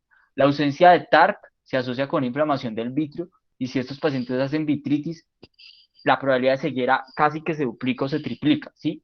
Y progresa invariablemente sin tratamiento, pues es muy importante iniciar tratamiento oportunamente, generalmente entre los 10 a 21 días posteriores a la presentación, tiene un curso muy agudo. Entonces, si yo no inicio un tratamiento rápido, voy a perder casi que pues voy a perder la visión de ese paciente. Estas son un curso de un paciente con una retinitis indolente, miren que uno ve unas manchas blancas, ¿sí? Y luego ve unas lesiones granulares, ¿sí? Estas miren que tienen como un aspecto como levemente hemorrágico que no es tan marcado. Y el diagnóstico es clínico, o sea, requiere de un fondo de ojo. Y si ustedes lo quieren confirmar, deben hacer una PCR en humor vítreo. Miren que casi todos los pacientes que tienen lesiones oculares requieren algún diagnóstico intervencionista. Entonces, yo hago la IgG, si la IgG me da positiva, tiene clínica compatible, me oriento por el lado de un citomegalovirus, de un toxoplasma, perdón, pero si tiene menos de 50 CD4, si tiene algún otro hallazgo y tiene unas lesiones que son más sugestivas como de este lado, pues inicio terapia con, digamos, contra citomegalovirus. La viremia en sangre, por eso les digo, por eso esa respuesta era incorrecta, PCR para citomegalovirus en sangre, está presente en menos de la mitad de los pacientes con retinitis avanzada. Además que no hay unos parámetros que me digan como más de 200.000 copias y hallazgos oculares es positivo. No hay unos parámetros. Entonces un hallazgo positivo me puede confundir porque no puede tener replicaciones leves de citomegalovirus en sangre y no ser relevantes clínicamente. Y por el contrario, un hallazgo negativo me va a decir no es citomegalovirus y miren que la sensibilidad es de menos del 50%. Entonces no tiene ningún sentido en este grupo de pacientes con lesiones oculares hacer una PCR en sangre. La IgM es poco útil para diagnóstico de infección aguda. Lo mismo, no me diagnostica infección aguda, no me la descarta. Y la IgG negativa en sangre sí me tiene un buen rendimiento porque si yo tengo IgG negativa, al igual que para toxo, una IgG negativa me hace poco probable, ojo con poco probable porque no me lo descarta, pero me hace poco probable. Entonces yo con la IgG de toxo y la IgG de citomegalovirus puedo orientarme, además de la clínica, sobre qué lado me voy a ir rápidamente para orientar el tratamiento. Hay uno que es el IRIS, que es el síndrome de reconstitución inmune por citomegalovirus. Se han descrito tres tipos de lesiones. Uno puede ser retinitis, vitritis o uveitis. La retinitis es difícil de distinguir de la retinitis activa por citomegalovirus. Puede aparecer nuevas lesiones, o sea, no sé si es un iris realmente o si es más bien una retinitis aguda. Pueden aparecer nuevas lesiones retinianas en el sitio de la retinitis previamente diagnosticada dentro de los 2 meses del inicio de la tarde. Eso hace más difícil el diagnóstico. Uno puede tener vitritis por citomegalovirus. Los pacientes con diagnósticos preexistentes de una retinitis, sobre todo si las retinitis fueron muy extensas, digamos que tras 1 o 2 meses de inicio de la terapia antirretroviral pueden hacer estas vitritis. La visión borrosa es causada por una infiltración del vitrio y es un proceso autolimitado. De todas las lesiones oculares, esta es la más benigna, que es la paciente que se tranquiliza que va a ver borroso por unos días, pero que probablemente con el transcurso de 1 o 2 semanas el paciente va a empezar a recuperar la visión y no va a tener secuelas grandes de esto. Este que es la retinitis es un poco más grave. Y la uveitis por reconstitución inmune, esta sí es una pérdida visual indolora. Ojo con este, pacientes que han tenido retinitis extensas no presentan ningún síntoma distinto a una pérdida progresiva de la capacidad visual. Aparece relativamente tarde, esta es la más tardía de todas. Pueden aparecer hasta 3 años después de que yo traté la retinitis, inicié la terapia antirretroviral y ya está bien, empieza a perder la visión. Ojo que es una uveitis por reconstitución inmune. ¿Cuáles son los factores de riesgo? Lesiones grandes de más del 25% de la retina, una afectación del polo posterior, un tratamiento con sidofovir intravitreal, no porque el sidofovir me afecte el ojo, sino porque si yo requerí usar sidofovir es porque ese ojo estaba muy llevado. No se observó que ningún paciente con síndrome de retinitis, con uveitis por esto tuviera citomegalovirus detectable en sangre periférica, de ahí que la prueba de PCR en sangre en estos pacientes no tenga ninguna utilidad, y la extensión previa del uso de sidofovir se han identificado como un cofactor potencial en otros estudios. Esta es una uveitis por por citomegalovirus. Vemos lesiones acá en la parte anterior del ojo. Miren que el fondo de ojo está relativamente sano, por así decirlo. Miren que las lesiones son mucho más anteriores, ¿sí? Y pueden pasar desapercibidas si uno no está entrenado en este tipo de diagnósticos. Que estos son los tiempos y las lesiones que aparecen por iris. Miren que acá el paciente con citomegalovirus puede producir cualquier tipo de alteración visual, ¿sí? Y la afectación del sistema nervioso central por citomegalovirus, pues que es como ya la afectación grande del encéfalo. Yo puedo tener encefalitis, mielitis, puedo tener una neuropatía periférica o un síndrome de reconstitución inmune. En la encefalitis, que es el más frecuente de estos del sistema nervioso central, el hallazgo primario es una alteración grande del estado de conciencia. Algunos pueden tener focalidad, pero no todos. Ojo, paciente con alteración del estado de conciencia, VIH y menos de 50, debo hacer pruebas para confirmar citomegalovirus sí o sí. Porque acá se los puse con convulsión, lo cual le dice uno, bueno, es altamente probable que esté cursando con encefalitis, pero no siempre convulsionan, ¿sí? Puede confundirse fácilmente con una demencia social VIH. Ojo con la de presentación con los años que lleva después del diagnóstico, porque eso me va a orientar sobre qué lado irme y sobre la adherencia a la terapia antirretroviral. Obviamente una alta adherencia será más posible que sea una demencia y una baja adherencia será más posible una infección oportunista, ¿cierto? El hallazgo imagenológico, una ventrículoencefalitis, por eso les decía, una hiperintensidad de las zonas circundantes a los ventrículos. En esta imagen la podemos ver bien y acá lo podemos ver mucho más claro. Vemos unas hiperintensidades, unas lesiones que tienden un poquito a ser focales en estos pacientes. Miren por acá estas lesiones, miren que los ganglios basales tienden a resaltarse y acá vemos muy bien que hay una importante, esta zona de secuencia de W, una actividad metabólica grande en estas lesiones acá en los ganglios basales. Por eso los pacientes convulsionan, hacen estas alteraciones focales tan importantes. Miren, siempre busquen citomegalovirus cerca de los ventrículos y en estos cortes, que es donde van a ver las lesiones grandes. El diagnóstico, ADN citomegalovirus en PCR, en líquido cefalorraquídeo. Eso lo pueden medir por CPCR o el antígeno, también es muy sensible y muy específico, entonces pueden pedir cualquiera de los dos, o PCR o antígeno en líquido cefalorraquídeo. Si ese sí sale positivo, ese sí les confirma, y uno negativo les hace altamente improbable el diagnóstico, pues casi que se los descarta. ¿Cuál es más sensible? El antígeno tiende a ser más sensible, perdón, la PCR tiende a ser más sensible que el antígeno, pero no por mucho. Un estudio de 13 pacientes con infección cerebral por citomegalovirus comprobaba por autopsia, 12 tenían ADN de citomegalovirus en líquido cefalorraquídeo y ninguno de los 11, en comparación con ninguno de los 11 sin evidencia de infección por citomegalovirus, es decir, es altamente sensible y específica, por así decirlo. Vamos con este siguiente.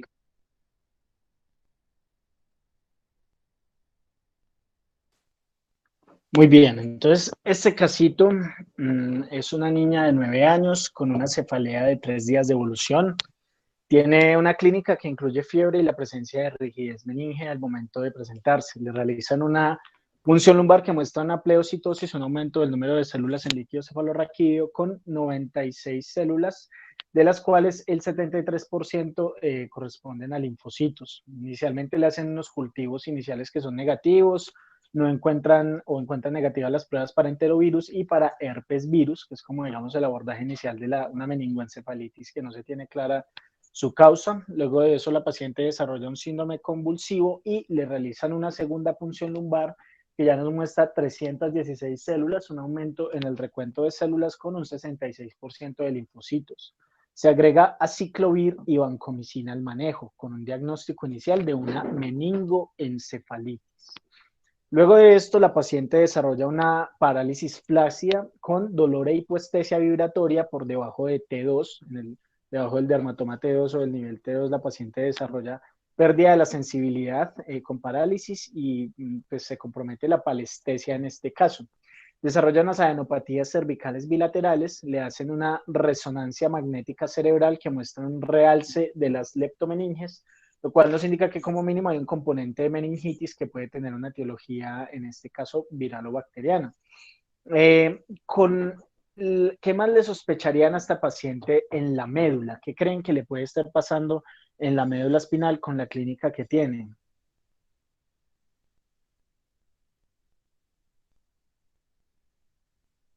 Pueden responder en el chat.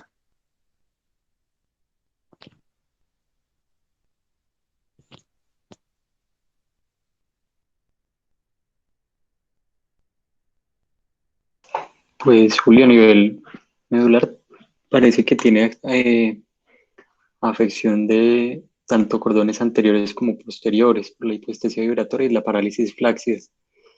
Entonces eso nos indica pues que es un compromiso bastante grande a nivel medular, pero pues la pregunta aquí sería de pronto por qué, y entre tantos cultivos negativos, de pronto pensar en otras cosas.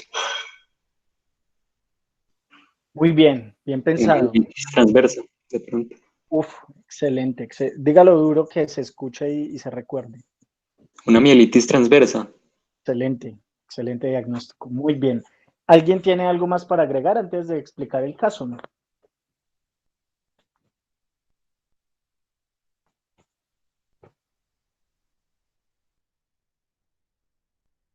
Muy bien. Entonces, este casito pues, es bastante ilustrativo, ¿cierto? Es un caso de una paciente que tiene un síndrome neurológico, tiene síntomas variados. Vean que tiene la presencia de fiebre y una rigidez meningea. Cuando uno ve eso, pues obviamente lo primero que va a pensar es que el paciente está haciendo una meningitis bacteriana. Curiosamente, o llama la atención que el aumento de células que tienen el líquido cefalorraquídeo, sí hay una pleocitosis, pero es una pleocitosis a expensas de linfocitos. Entonces, pues se inicia la ceftriaxona bien iniciada, porque cuando vean un caso de fiebre de rigidez meningea con una cefalea, eso es meningitis, arranquenle ceftriaxona de una vez, eso no está mal. Y el hecho de que tenga pues negativo los cultivos iniciales y negativo para los dos virus testeados inicialmente, pues nos hace pensar que pues al menos una causa frecuente de meningitis es probable que no tenga. Esa presencia de meningoencefalitis diagnosticada por o confirmada por la clínica y por la resonancia magnética cerebral que le hacen con realce de leptomeninges, nos hace pensar que hay un componente de meningitis importante. Pero, como lo explica Juan Felipe, como lo interpretó bastante bien, en este caso lo que está pasando con la paciente es que desarrolló una mielitis transversa. Cuando vean casos de mielitis transversa en el que hay un proceso inflamatorio que compromete el grosor de la médula espinal, obviamente hay que pensar que hay en este caso un cuadro inflamatorio que puede ser de etiología infecciosa o autoinmune. Si ven un paciente que tiene un deterioro neurológico acelerado, con síndrome convulsivo, con manifestaciones de meningitis, ahora con unos síntomas y signos que son, digamos, a una sección medular específica, ¿en qué habría que pensar inicialmente o qué pruebas le pedirían a esta paciente para enfocar el diagnóstico? Porque sabemos que tiene un realce de leptomeninges, que tiene una clínica de rigidez meningea, que tiene presencia de mielitis transversa ya confirmada por resonancia magnética de columna. Aquí vemos la inflamación a lo largo de todos estos segmentos medulares y aquí vemos la médula con una inflamación que la atraviesa. Pero entonces lo que hay que preguntarse es, bueno, yo cómo llego al diagnóstico de este tipo de pacientes que hacen mielitis transversa y sobre todo con esa evolución tan acelerada. ¿Qué pensarían?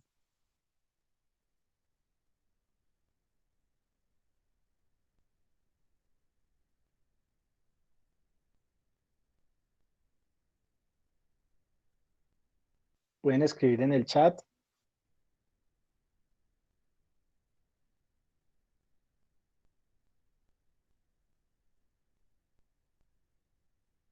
Excelente, bien pensado. Autoinmunidad, excelente. Específicamente, ¿en qué habría que pensar?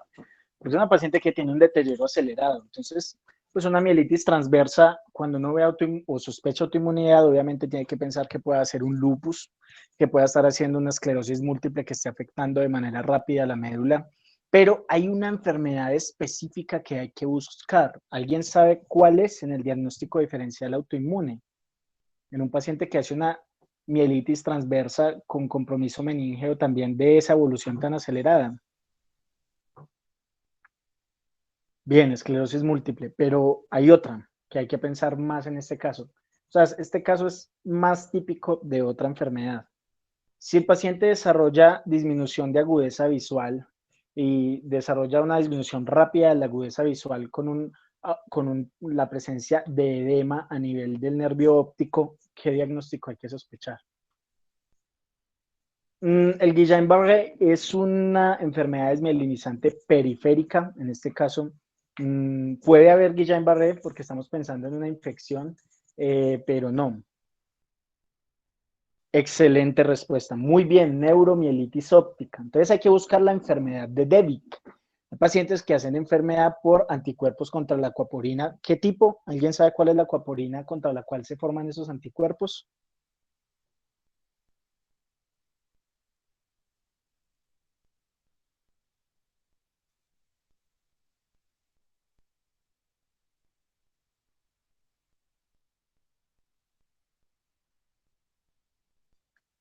Entonces, típicamente son los anticuerpos antiacuaporina 4, que pueden presentarse en pacientes con neuromielitis óptica. Son pacientes que hacen un proceso de inflamación a nivel de nervios ópticos, pero que también pueden hacer manifestaciones de encefalitis, manifestaciones de mielitis y la aparición de esa mielitis transversa en ese patrón clínico. Primero hay que pensar en algo autoinmune que está afectando rápidamente. Obviamente hay que pensar infecciones, hay infecciones bacterianas que pueden hacer mielitis transversa. Muchos tipos de infecciones pueden llevarme a una mielitis transversa.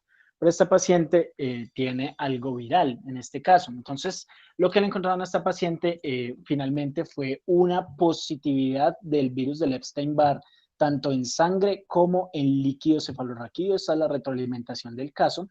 La mielitis transversa es una complicación infrecuente del virus del Epstein-Barr, pero es una de las manifestaciones neurológicas que se podría presentar durante la infección activa, en un momento posinfeccioso, y por lo general la evolución no es muy buena, ¿sí? Este paciente le hicieron una IgG específica para neuromielitis óptica que dio negativa. Hay que tener en cuenta que ese anticuerpo puede ser negativo en pacientes que tienen neuromielitis óptica, por lo cual no descarta del todo el tratamiento, perdón, el diagnóstico. Pero el hecho de tener una IgG negativa para neuromielitis óptica y positividad en PCRs para virus del Epstein-Barr ya nos hace el diagnóstico de que la etiología de esta mielitis transversa es efectivamente infecciosa. Lo que está pasando es una infección que está complicándose con un proceso de neuromielitis, de meningoencefalitis en este caso, todo causado por virus del Epstein-Barr. Este es el reporte del caso que estamos viendo, que estamos estudiando en este momento. Es una mielitis transversa extensiva longitudinal. Si nos devolvemos a la imagen de la resonancia magnética, vemos toda la extensión del compromiso que tiene este paciente desde T2, T3 hacia abajo, y esto es el caso que se reporta. Efectivamente cursa con una mielitis transversa, le pusieron todos los antibióticos habidos y por haber, y finalmente se dieron cuenta que el problema era un virus el que estaba afectando a esta paciente. Las complicaciones neurológicas de la infección por el virus del Epstein-Barr. Esta es una imagen del libro de Mandel, que pues la pone como mononucleosis infecciosa, pero en realidad la paciente no hizo una fase de mononucleosis infecciosa, y puede ser que simplemente haga un daño exquisito al sistema nervioso periférico o al sistema nervioso central, para que no se queden con el virus del Epstein-Barr. Es solamente algo que se puede presentar, pues el típico caso de la enfermedad del beso, de la faringitis, que cursa con mononucleosis infecciosa, con adenopatía generalizada. Está muy bien que conozcan todo eso, pero miren todas las variedades de infección o de compromiso del sistema nervioso central. Entonces puede haber encefalitis, puede haber meningitis, puede haber, como lo mencionaron ahorita, el síndrome de Guillain-Barré, puede haber neuritis óptica, neuritis retrovulvar, parálisis de nervios craneales, mononeuritis múltiplex, puede haber crisis comiciales o un cuadro epiléptico de nueva aparición o un síndrome convulsivo de nueva aparición. También está descrita la panencefalitis esclerosante subaguda, pero ¿alguien se acuerda cuál es el virus que más se relaciona con panencefalitis esclerosante subaguda? Sarampión. Sarampión, bien, bien pensado. Eso, excelente. No, están muy conectados, muy bien. Bueno, la mielitis transversa, que es la que estamos viendo aquí, puede haber cuadros de psicosis, desmielinización y compromisos que pueden llevar a la hemiplegia por daño a nivel de la médula o daño a nivel cerebral directamente. Los daños a nivel cerebral, cuando son de origen vascular, sí están asociados con herpes virus. Pero alguien quisiera recordarnos cuál es el patrón de lesión meningovascular viral típica que incluye isquemias por compromiso o vasculitis infecciosa a nivel de los vasos del cerebro. ¿Cuál es el virus que hace mucho ese compromiso? Bueno, hay dos, hay dos. Hay uno que está de moda, entonces ese pues no vale.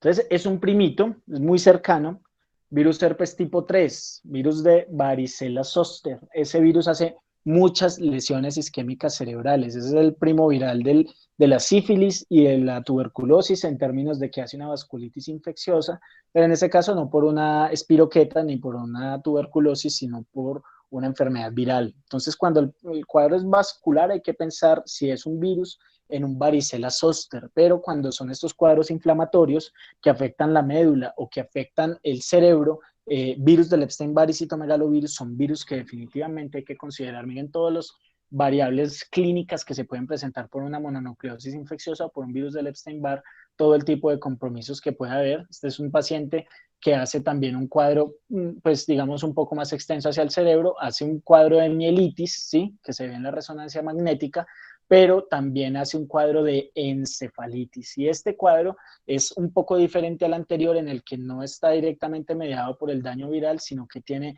un mecanismo interpuesto que es por anticuerpos. ¿Alguien recuerda qué tipo de anticuerpos desmieliniza a nivel del sistema nervioso central y en qué enfermedad autoinmune se presentan?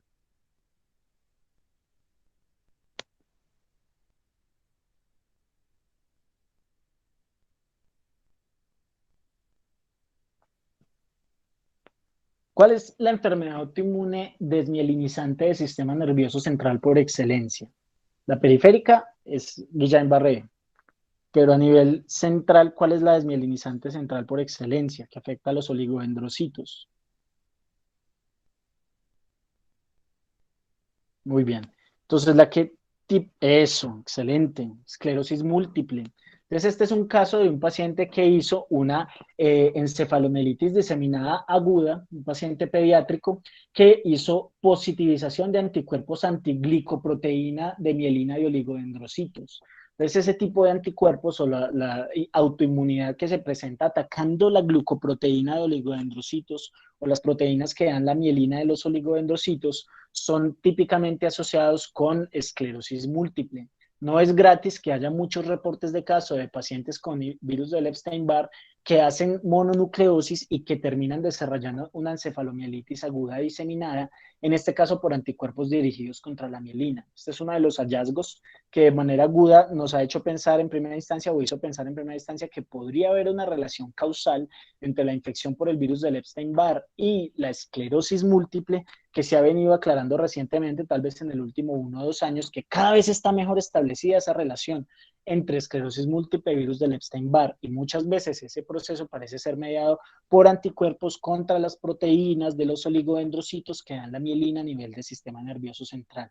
Entonces, este es el caso ilustrativo de cómo el virus del Epstein-Barr puede positivizar menos anticuerpos, probablemente por reacción cruzada, que son anticuerpos que van a afectar los oligodendrocitos, que me van a desmielinizar rápidamente y me causan un cuadro de desmielinización a nivel de médula y a nivel cerebral, cursando con lesiones desmielinizantes que cursan con mielitis a nivel de la médula y con estas lesiones focales desmielinizantes que se ven en la resonancia magnética a nivel del sistema nervioso central. Tengan en cuenta que el virus no solamente me va a causar lesiones inflamatorias del sistema nervioso que sean directamente mediadas por daño viral, sino que muchas veces eso tiene un componente inmunitario, no necesariamente autoinmunitario, sino un componente inmunomediado. Es importante que hagan esa distinción de que muchas de estas patologías van a tener una intermediación que es, sí, hay anticuerpos, pero el origen de la reacción fue un virus. Es claro que en este caso pasa algo parecido. En este momento, ¿qué es lo que en el mundo más causa casos de encefalomielitis diseminada aguda,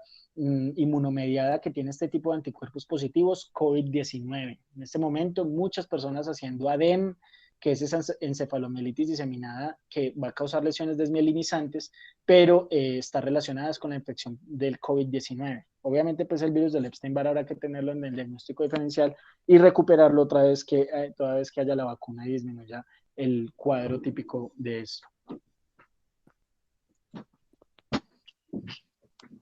Bueno, vamos con este paciente. Es un paciente masculino de 36 años, recluso hace 3 años, es VIH positivo, a la espera para clínicos de control para definir esquema de inicio de terapia antirretroviral. Presenta un cuadro clínico de 6 semanas de evolución consistente en fiebre intermitente, pérdida de peso, disfagia, odinofagia y quelitis angular. Fue manejado inicialmente con nistatina con mejoría parcial, posteriormente presenta una diarrea de bajo volumen de 2 semanas de evolución, un tenesmo, un dolor abdominal, y el día de hoy presenta una hematoquesia y un empeoramiento de su estado general. Obviamente la hematoquesia pues muy alarmante, ¿sí? Además relata una pérdida de peso de 19 kilos en los últimos 2 meses. Estas son las lesiones, esta es la quelitis angular, esta es la endoscopia de vías digestivas altas. Vemos unas lesiones iniciales, les voy a mostrar cuáles eran las lesiones que presentaba en colon este paciente, del resultado de la colonoscopia, y este es el resultado cuando las lesiones avanzan de la endoscopia de vías digestivas hacia esófago. Entonces miren que hay unas lesiones en esófago superior, en esófago distal, son distintas, y otras lesiones en colon, ¿sí? Entonces, teniendo en cuenta los hallazgos clínicos de este paciente, es cierto que, entonces las preguntas son, ¿se debe solicitar una IgG? De ser positiva, es altamente sugestiva de infección por citomegalovirus, o sea, una IgG para citomegalovirus. Se debe solicitar una PCR en sangre para citomegalovirus para poder definir en manejo. Se debe solicitar una biopsia de esófago distal y de colon, o se debe solicitar una IgM, ya que es indicativa de infección aguda, y los títulos más altos indicarían mayor severidad, obviamente pues IgM para citomegalovirus. Voy a dar unos segundos para que ya avancemos con mayor velocidad, porque ya es tarde. Entonces, por favor, respondan rápido.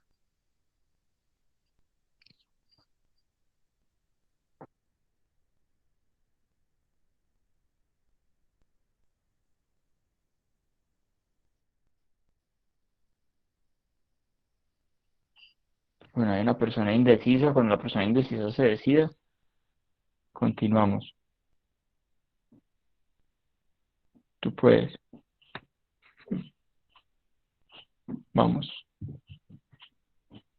Bueno, se arrepiente. Epa. Listo. Entonces vamos a ver. Por acá respondieron que se debe solicitar IgG de ser positiva es altamente sugestiva infección por citomegalovirus, lo cual es incorrecto. Y los otros respondieron que hay que solicitar una biopsia de esófago distal. Vean, para cualquier cosa en medicina, lesión en vías digestivas igual a biopsia. O sea, casi que el 100% requieren un hallazgo histopatológico para no poder confirmar un diagnóstico. Además que es fácil de tomar, digamos que es una de las biopsias que uno puede acceder fácilmente. Y siempre el diagnóstico histopatológico es el que nos da el diagnóstico final. Entonces, mucho cuidado con esto. La IgG, miren, les he mencionado muchas veces, una IgG negativa me hace poco probable una infección por citomegalovirus, pero una IgG positiva no me lo confirma. La seroprevalencia o la positividad de la IgG para citomegalovirus es como el 70% a nivel mundial. Entonces, no me sirve nada tener una positiva, sino que una negativa me dice poco probable que sea un citomegalovirus. ¿Listo? Entonces, esta es la tabla de puntuaciones. Bueno. Para el tratamiento de este paciente, ustedes entonces, ¿qué sugerirían teniendo en cuenta lo que mencionamos? Digamos que este paciente resultó con unas lesiones típicas. Les voy a mencionar, este paciente tiene unas lesiones de tipo Muguet en todo el tracto digestivo, al menos el tracto digestivo superior. Recuerden que Cándida en pacientes con VIH a partir de 200 C4 más o menos, puede ser incluso un poco mayor el control de C4, empieza a presentar estas lesiones. Miren que es un muguet, ustedes con este aparatico, con el endoscopio, se puede remover, es como una membranita y se ve un fondo que está un poco eritematoso, ¿sí? Pero estas lesiones de acá, miren que este no es un muguet y este no es un muguet. Además que Candida rara vez llega a esófago distal y casi nunca infecta colon. Las lesiones en colon son indicativas de otra cosa, ¿listo? Entonces este paciente tiene otras lesiones propias de otra infección, que no voy a decir cuál es. Entonces, ¿qué sugerirían ustedes con los hallazgos que tienen para el tratamiento de este paciente? Fluconazol oral más Foscarnet, itraconazol más ganciclovir, fluconazol IV más ganciclovir, caspo más valganciclovir o anfodol liposomal más Foscarnet. Vamos a ver que se animen siquiera 5 a responder a ver qué le vamos a dar a este paciente.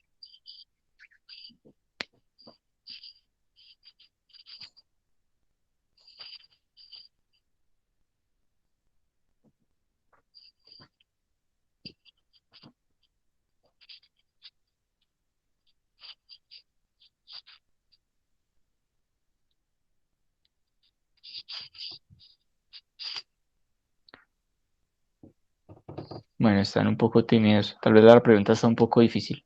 Pero vamos a ver qué respondió. Va ganando Cruz. Entonces vamos a hablar de estos tratamientos. Miren, realmente, cuando uno habla de tratamiento para citomegalovirus, que no lo hemos mencionado previamente, el citomegalovirus se trata con ganciclovir. ¿Cuándo? Cuando se diagnostica. En la fase aguda, el ganciclovir es un medicamento que viene endovenoso. Está la versión que tiene tiene unas partículas que le dan una buena biodisponibilidad oral y por eso crean el valganciclovir, porque estos pacientes requieren tratamientos muy prolongados, muy prolongados. Entonces, digamos que a veces podría ser complicado uno tener 6 meses hospitalizado a un paciente con tratamiento endovenoso. Entonces uno hace una terapia intensiva rápida para suprimir la viremia de las infecciones en órgano específico con ganciclovir y luego de escala a valganciclovir y lo manda a hablar. El Foscarnet es una opción que se da solo en aquellos casos que se sospecha una resistencia o cuando hay lesiones que comprometen la vida, se da terapia combinada con Foscarnet más ganciclovir.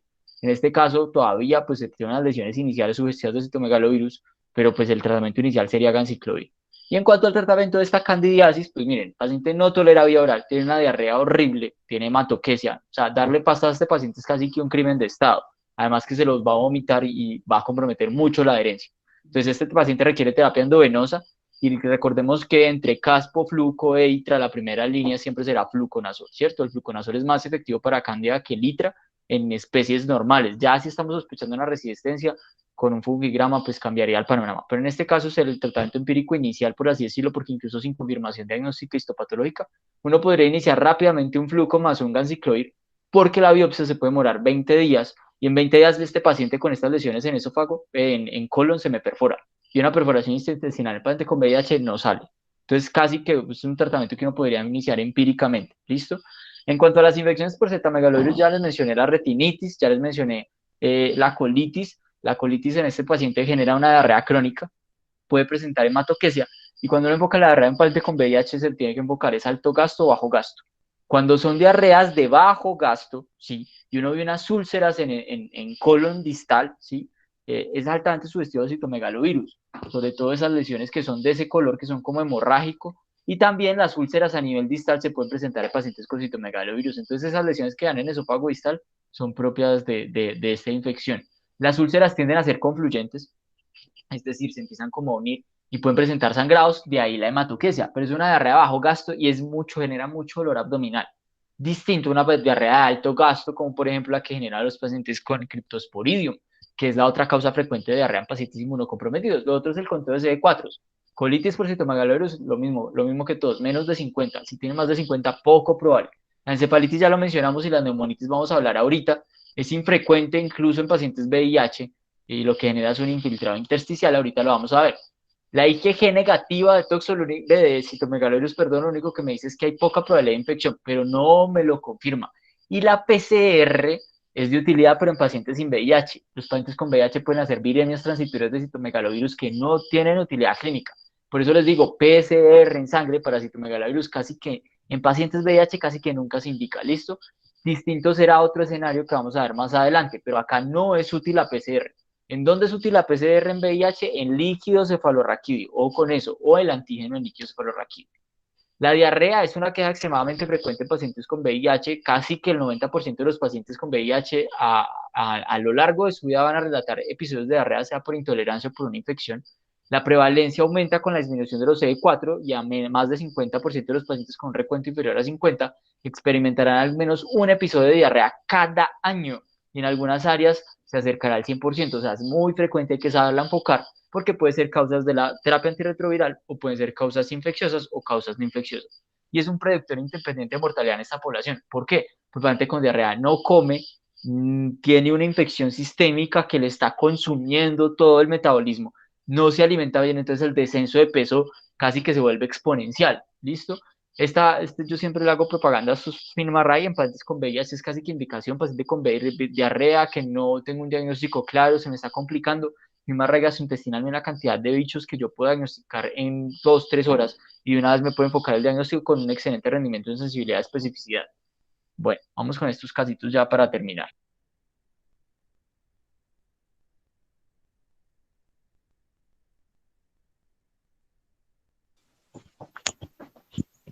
Muy bien.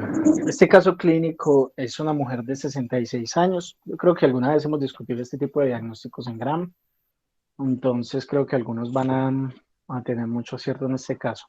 Es una mujer de 66 años con historia de POC, enfermedad de Crohn, que viene con tos, fiebre, pérdida de peso, sudores nocturnos y tiene una TAC previa normal.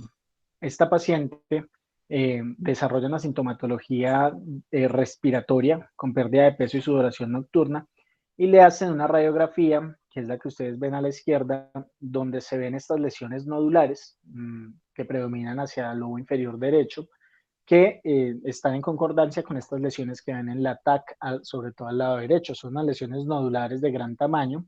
Aquí vemos una lesión nodular que tiende a tener un centro necrótico, una necrosis central, y es un caso típico que ya vamos a discutir. Le hacen una biopsia que muestra unos focos granulomatosos abundantes en linfocitos B y linfocitos CD3 positivos. ¿Alguien sabe, con la información que les estoy dando, qué puede tener este paciente? Pueden responder en voz o utilizando el chat.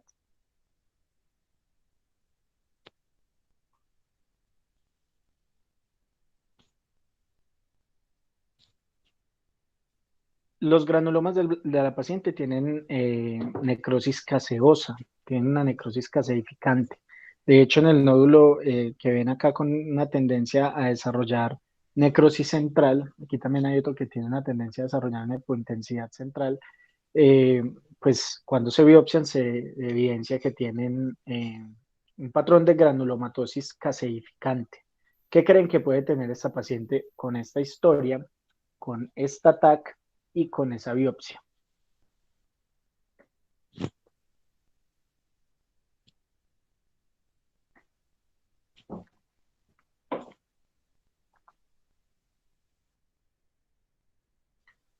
De hecho, pueden dar varias opciones, ¿no? Hay algunas enfermedades autoinmunitarias. Muy bien, entonces, sarcoidosis, nos dice Alejandra Aristizábal. A ver, la sarcoidosis es buena opción. De hecho, muchos pacientes con enfermedades autoinmunitarias pueden desarrollar sarcoidosis y tiene la clínica, en este caso, la tos, la pérdida de peso, un cuadro febril con estas lesiones pulmonares y la presencia de granulomas caseificantes nos hace pensar en sarcoidosis. Bien. La sarcoidosis, ¿qué patrón de tinción histopatológica exhibe? Hay un marcador, un clúster de diferenciación que es positivo y abundante en los focos de necrosis de los pacientes que tienen sarcoidosis. Esa es una pregunta. Y la otra es qué tipo de necrosis exhiben o qué tipo de necrosis granulomatosa exhiben los pacientes con sarcoidosis con mayor frecuencia, ¿no?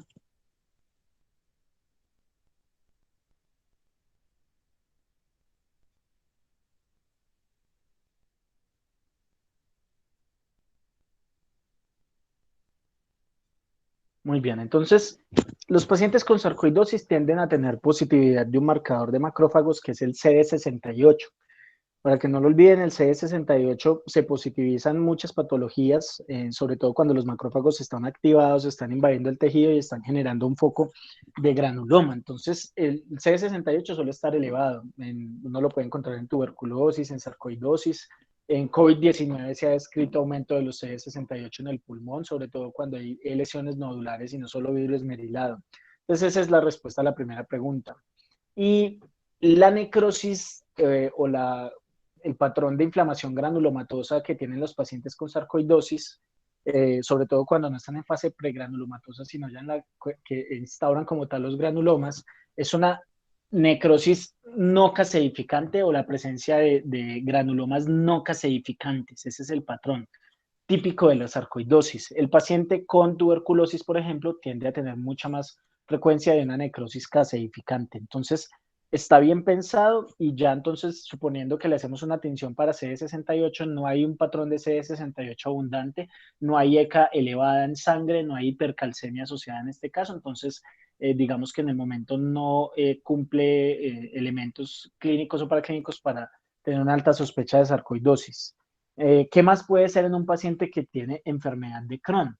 Entonces hay que pensar que el paciente con enfermedad de Crohn es un paciente que está inmunosuprimido por los tratamientos que está utilizando y recuerden que la enfermedad de Crohn es factor de riesgo, sobre todo por sus tratamientos para desarrollar tuberculosis y para desarrollar histoplasmosis, que son infecciones que pueden causar granulomas. Entonces, además de la sarcoidosis, que está muy bien pensada, podemos pensar en tuberculosis y en histoplasmosis que nos pueden causar este patrón de lesiones nodulares que tienen necrosis central, que tienen granuloma, pero lo llamativo de este caso es la presencia de los linfocitos B y los linfocitos CD3 positivos.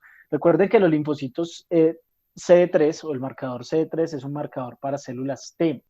Entonces, básicamente estas lesiones granulomatosas de este paciente tienen abundancia de linfocitos B y abundancia de linfocitos T. Con ese último dato de los linfocitos abundantes y en relación a lo que estamos discutiendo que tiene que ver con el virus del Epstein-Barr, ¿alguien se atrevería a decirnos qué diagnóstico puede tener esta paciente con todos estos hallazgos?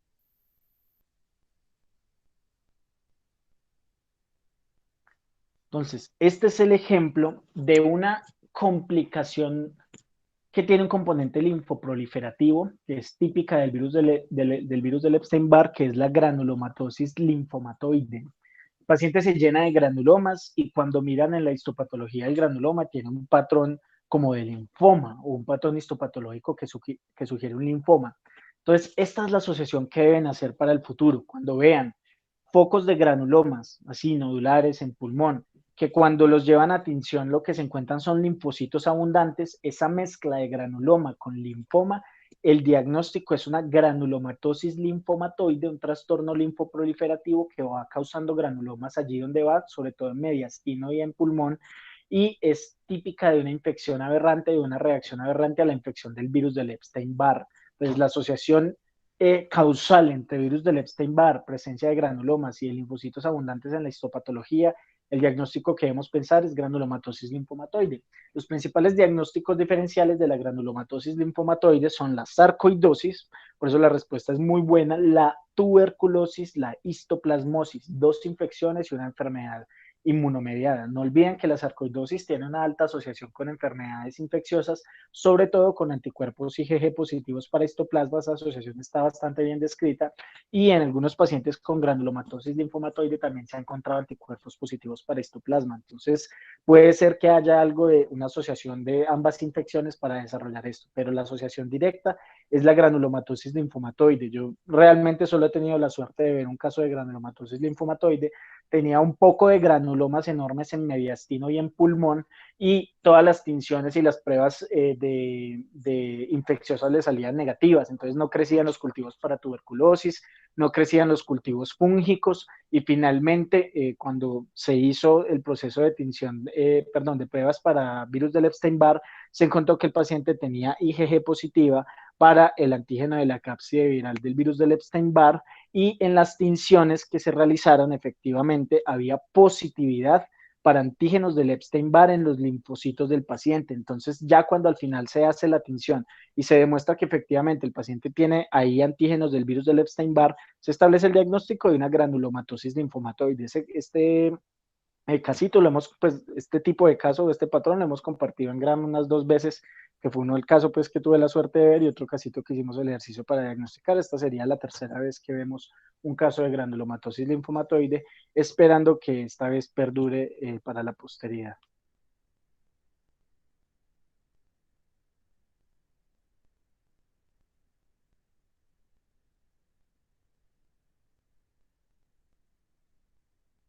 Bueno, listo, seguimos con este casito. Es un hombre de 32 años que tiene un VIH desde hace 3 años que no ha sido tratado adecuadamente. Presenta unas lesiones nodulares bilaterales con tos, pérdida de peso y fiebre.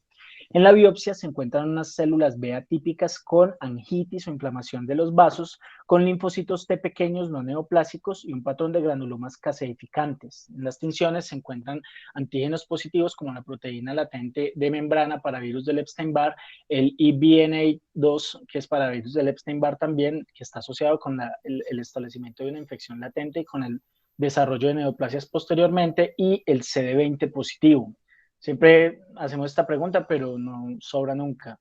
CD20, ¿qué es, qué marca y para qué sirven las células normalmente?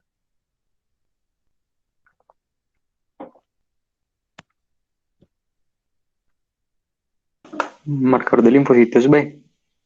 Entonces, eso es un marcador de linfocitos B, es una proteína importante de la membrana que es para que los linfocitos B sean tróficos, entonces, o no mueran. Entonces, tengan en cuenta que el CD20 positivo siempre nos va a hacer pensar en presencia de linfocitos B que estén infiltrando allí. Y además, pues el paciente tiene la presencia de unos antígenos positivos que nos demuestran efectivamente la presencia de la infección por el virus del Epstein-Barr.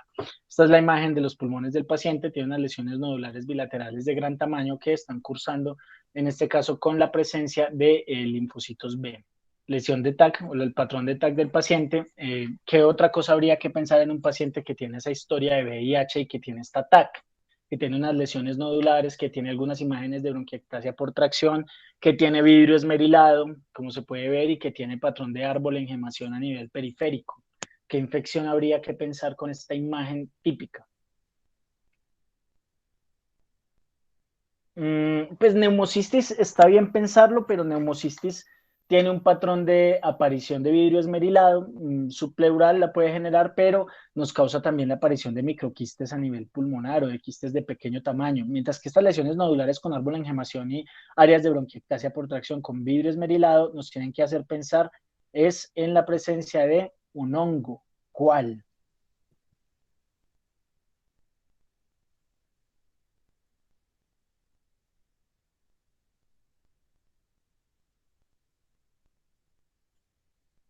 Entonces, cuando vean un paciente con este patrón imagenológico que tiene un VIH que no está siendo tratado, hay que pensar en aspergilosis pulmonar. Este es un diagnóstico diferencial importante. La aspergilosis pulmonar puede ocurrir en pacientes que tengan neutropenia, que sean post-trasplantados, también en pacientes con VIH, pues no está tan íntimamente relacionado con el VIH, pero se ve la aspergilosis pulmonar. Entonces, ojo con este patrón de imagen que se los traje también, porque es un paciente que puede tener una aspergilosis pulmonar y eso explicaría algunos o muchos de los hallazgos imagenológicos. Pero lo que estamos viendo en este paciente es la aparición de unos granulomas caseificantes con linfocitos que son positivos para antígenos del virus del Epstein-Barr. El patrón que vemos acá es efectivamente positivo en todos los linfocitos que se ven para antígenos de Epstein-Barr, para el EBNA2 y para la proteína latente de membrana tipo 1, por lo cual lo que pasa es que los linfocitos están proliferando allí de manera descontrolada. Pero la imagen también, sobre todo esta imagen y esta imagen, nos deben recordar un patrón típico histopatológico que ya nos habla de que el proceso probablemente no solo tiene un componente infeccioso importante, sino que también ha llegado a la etapa de una neoplasia y ya el paciente lo que está desarrollando es una neoplasia. Entonces, esta es una de las típicas neoplasias asociadas con VIH o con el linfoma primario del sistema nervioso central, que está muy bien descrito en VIH y es una de las neoplasias que cuando se ven es diagnóstica o está íntimamente relacionada con el VIH. El sarcoma de Kaposi es otro de los que hay que pensar que está altamente relacionado, pero este caso es una neoplasia pulmonar asociada con virus del VIH que está llena de linfocitos B que son positivos para esos antígenos del virus del Epstein-Barr. ¿Alguien quisiera aventurarse a qué tipo de linfoma tiene este paciente?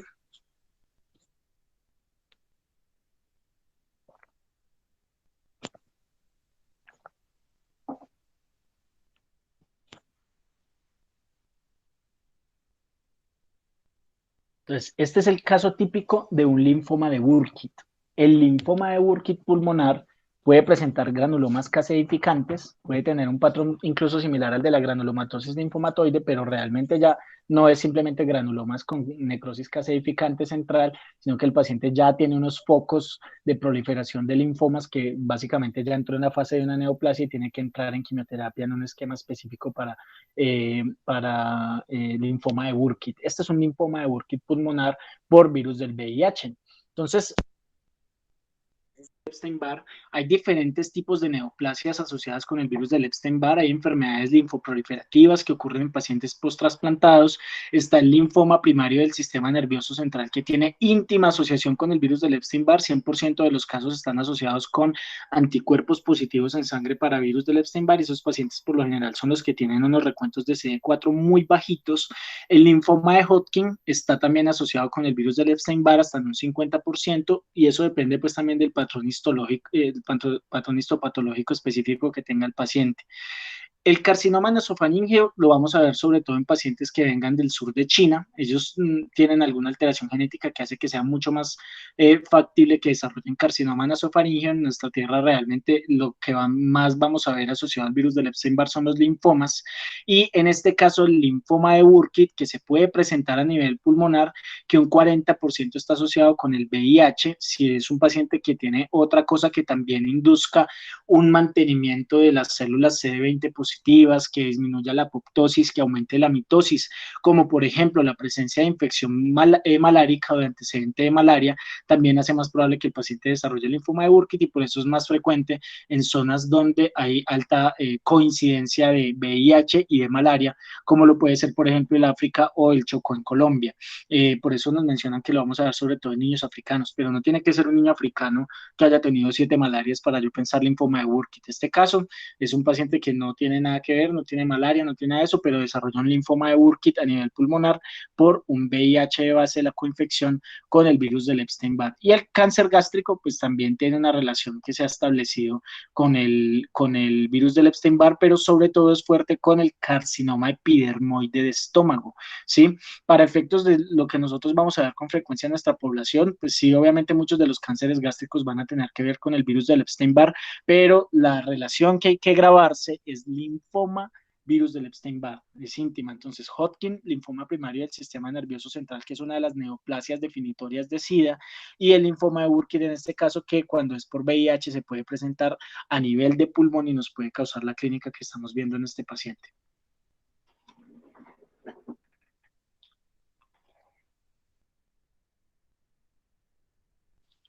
Bueno, ya este es el último caso, prometo no demorarme. Esta es una mujer de 59 años con una insuficiencia renal terminal por lupus eritematoso sistémico. Fue ingresada en la unidad de trasplantes en octubre de 2003 para su primer trasplante renal. El donante era una mujer de 32 años que era donante positivo, la paciente receptora era negativa. Se le administró un tratamiento profiláctico con valaciclovir durante 3 meses post-trasplante y 15 días después de la retirada del valaciclovir, el paciente empezó con una neutropenia y una trombocitopenia. Aquí les iba a preguntar pues lo de las pruebas, pero por tiempo no. Se hizo una carga viral en sangre para citomegalovirus, 200.000 copias por mililitro. Y aquí el tratamiento pues era un ganciclovir, ¿cierto? 7 días después de la introducción del ganciclovir, la paciente desarrolló una disnea, una tos seca intensa y una fiebre. Esta es la TAC, vemos un compromiso intersticial muy importante, muy extenso. Miren que aquí casi todo es como un virus merilado, pero muy, muy, muy opaco, ¿sí? Miren que no hay lesiones focales, no hay neoplasias, no hay ganglios, no hay nada más, solo es unas lesiones muy intersticiales. Y tenía una hipoxemia marcada. Acá uno podría pensar en un neumocistis, sin embargo, pues digamos que la clínica en un paciente post-trasplantado, cuando el donante era positivo, lo primero que piensa es un citomegalovirus, sobre todo que coincide que 15 días después de que se suspendió el tratamiento, pues fue que se complicó. Entonces, miren, el citomegalovirus en pacientes trasplantados es muy común. El cuadro clínico más frecuente es un síndrome viral con fiebre, malestar, leucopenia, trombocitopenia, una transaminitis clara, ¿cierto? Aparecen desde la tercera a la cuarta semana con un pico a las 6 a las 16 semanas, especialmente si no se da profilaxis cuando el donante es positivo. ¿Qué es un donante positivo? Básicamente un paciente que tiene IgG positivo. Para eso sí sirve el IgG, para decirme quién tiene citomegalovirus y quién no en este momento, pero no activo, sino latente, o sea, en cualquier lado. ¿Por qué? Porque un paciente positivo que va a donar un órgano, miren que la posibilidad de paso en un paciente positivo a uno negativo es de más del 20%, mientras que en un donante negativo, un receptor negativo, la probabilidad de que se adquiera un citomegalovirus de nuevo es como del 2 al 3%. Entonces es por esto que es tan importante que los pacientes se les hagan screening para IgG citomegalovirus previo al trasplante, ¿sí? Si no se administra profilaxis antiviral, la enfermedad ocurre durante los primeros 3 meses después del trasplante y la enfermedad clínica puede manifestarse como un síndrome o como una enfermedad, o sea, como una mononucleosis, como una anemia, trombocitopenia o como una enfermedad invasiva de tejidos, que es lo más peligroso y que más va a comprometer la vida del paciente.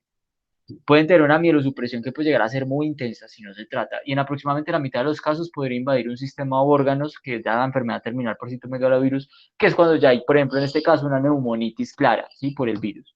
Este es como unos factores de riesgo para cada uno de los pacientes y los hallazgos clínicos o los síndromes. Miren que los receptores de trasplante de órganos sólidos, los pacientes lo que van a presentar es básicamente una mielosupresión inicial y la invasión a tejidos, digamos que podría ser frecuente, siendo lo más frecuente la gastrointestinal, mientras que en los trasplantados pero hematológicos presentan es una mielosupresión, una invasión de tejidos mucho más aguda. O sea, estos pacientes suelen ser mucho más invasivos y muchos más delicados. Este era un caso de un trasplantado de órgano sólido, pero los pacientes hematopoyéticos son más delicados aún.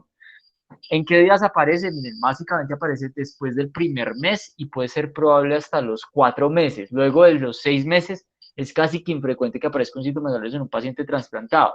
Y esta es una tabla que les dice cuál es la definición de que yo tengo un órgano comprometido. Es decir, PCR en sangre más una positiva para citomegalovirus más un hallazgo clínico muchas veces no es suficiente. Yo necesito en algunos confirmación histopatológica, por ejemplo, en el tracto gastrointestinal, en mi sistema nervioso central necesito PCR, pero en líquido cefalorraquídeo. Entonces, en esta tabla van a encontrar cómo es cada una de las definiciones, que yo creo que es la tabla más completa que encontré. Ahí les quedan las diapos para ver cada uno, sin embargo, pues que en cada uno de los diagnósticos vimos cómo se confirmaba, ¿cierto? Estas son las ventajas y las desventajas. Básicamente, los inmunoensayos de PCR tienen un mejor rendimiento que los de antígeno, pero los antígenos son buenos. El problema es que los puntos de corte entre laboratorios suelen variar, ¿cierto? Los cultivos virales son difíciles de hacer, son muy específicos, pero son poco sensibles, costosos, es difícil encontrar dónde los hagan. Y la histopatología, pues es muy buena, me confirma siempre el diagnóstico, pero la histopatología, pues es bastante invasivo, ¿cierto? Los anticuerpos tienen una baja sensibilidad, especificidad para infección activa. Los anticuerpos casi que con lo que vimos hoy es IgG negativa, poco probable, es poco probable, digamos, que tenga una infección en un contexto de un paciente con VIH, ¿cierto? Y digamos que la IgM no me va a decir nada de infección aguda. Si no se administra una profilaxis en esos pacientes que son donantes positivos, casi siempre ocurre durante los primeros 3 meses. Entonces, muy importante, donante positivo no recibió profilaxis, eso casi que es, digamos, diagnóstico y casi que en el más del 50% de los pacientes va a presentar una infección aguda. Y ya, eso es todo por el día de hoy. Esperamos que los casos pues les hayan gustado, que no se hayan aburrido. Sabemos que pues está un poquito larga, pero eran 2 temas densos y tratamos como de abarcar los síndromes grandes que producían. Nada, quedo atento si tienen alguna inquietud o alguna pregunta.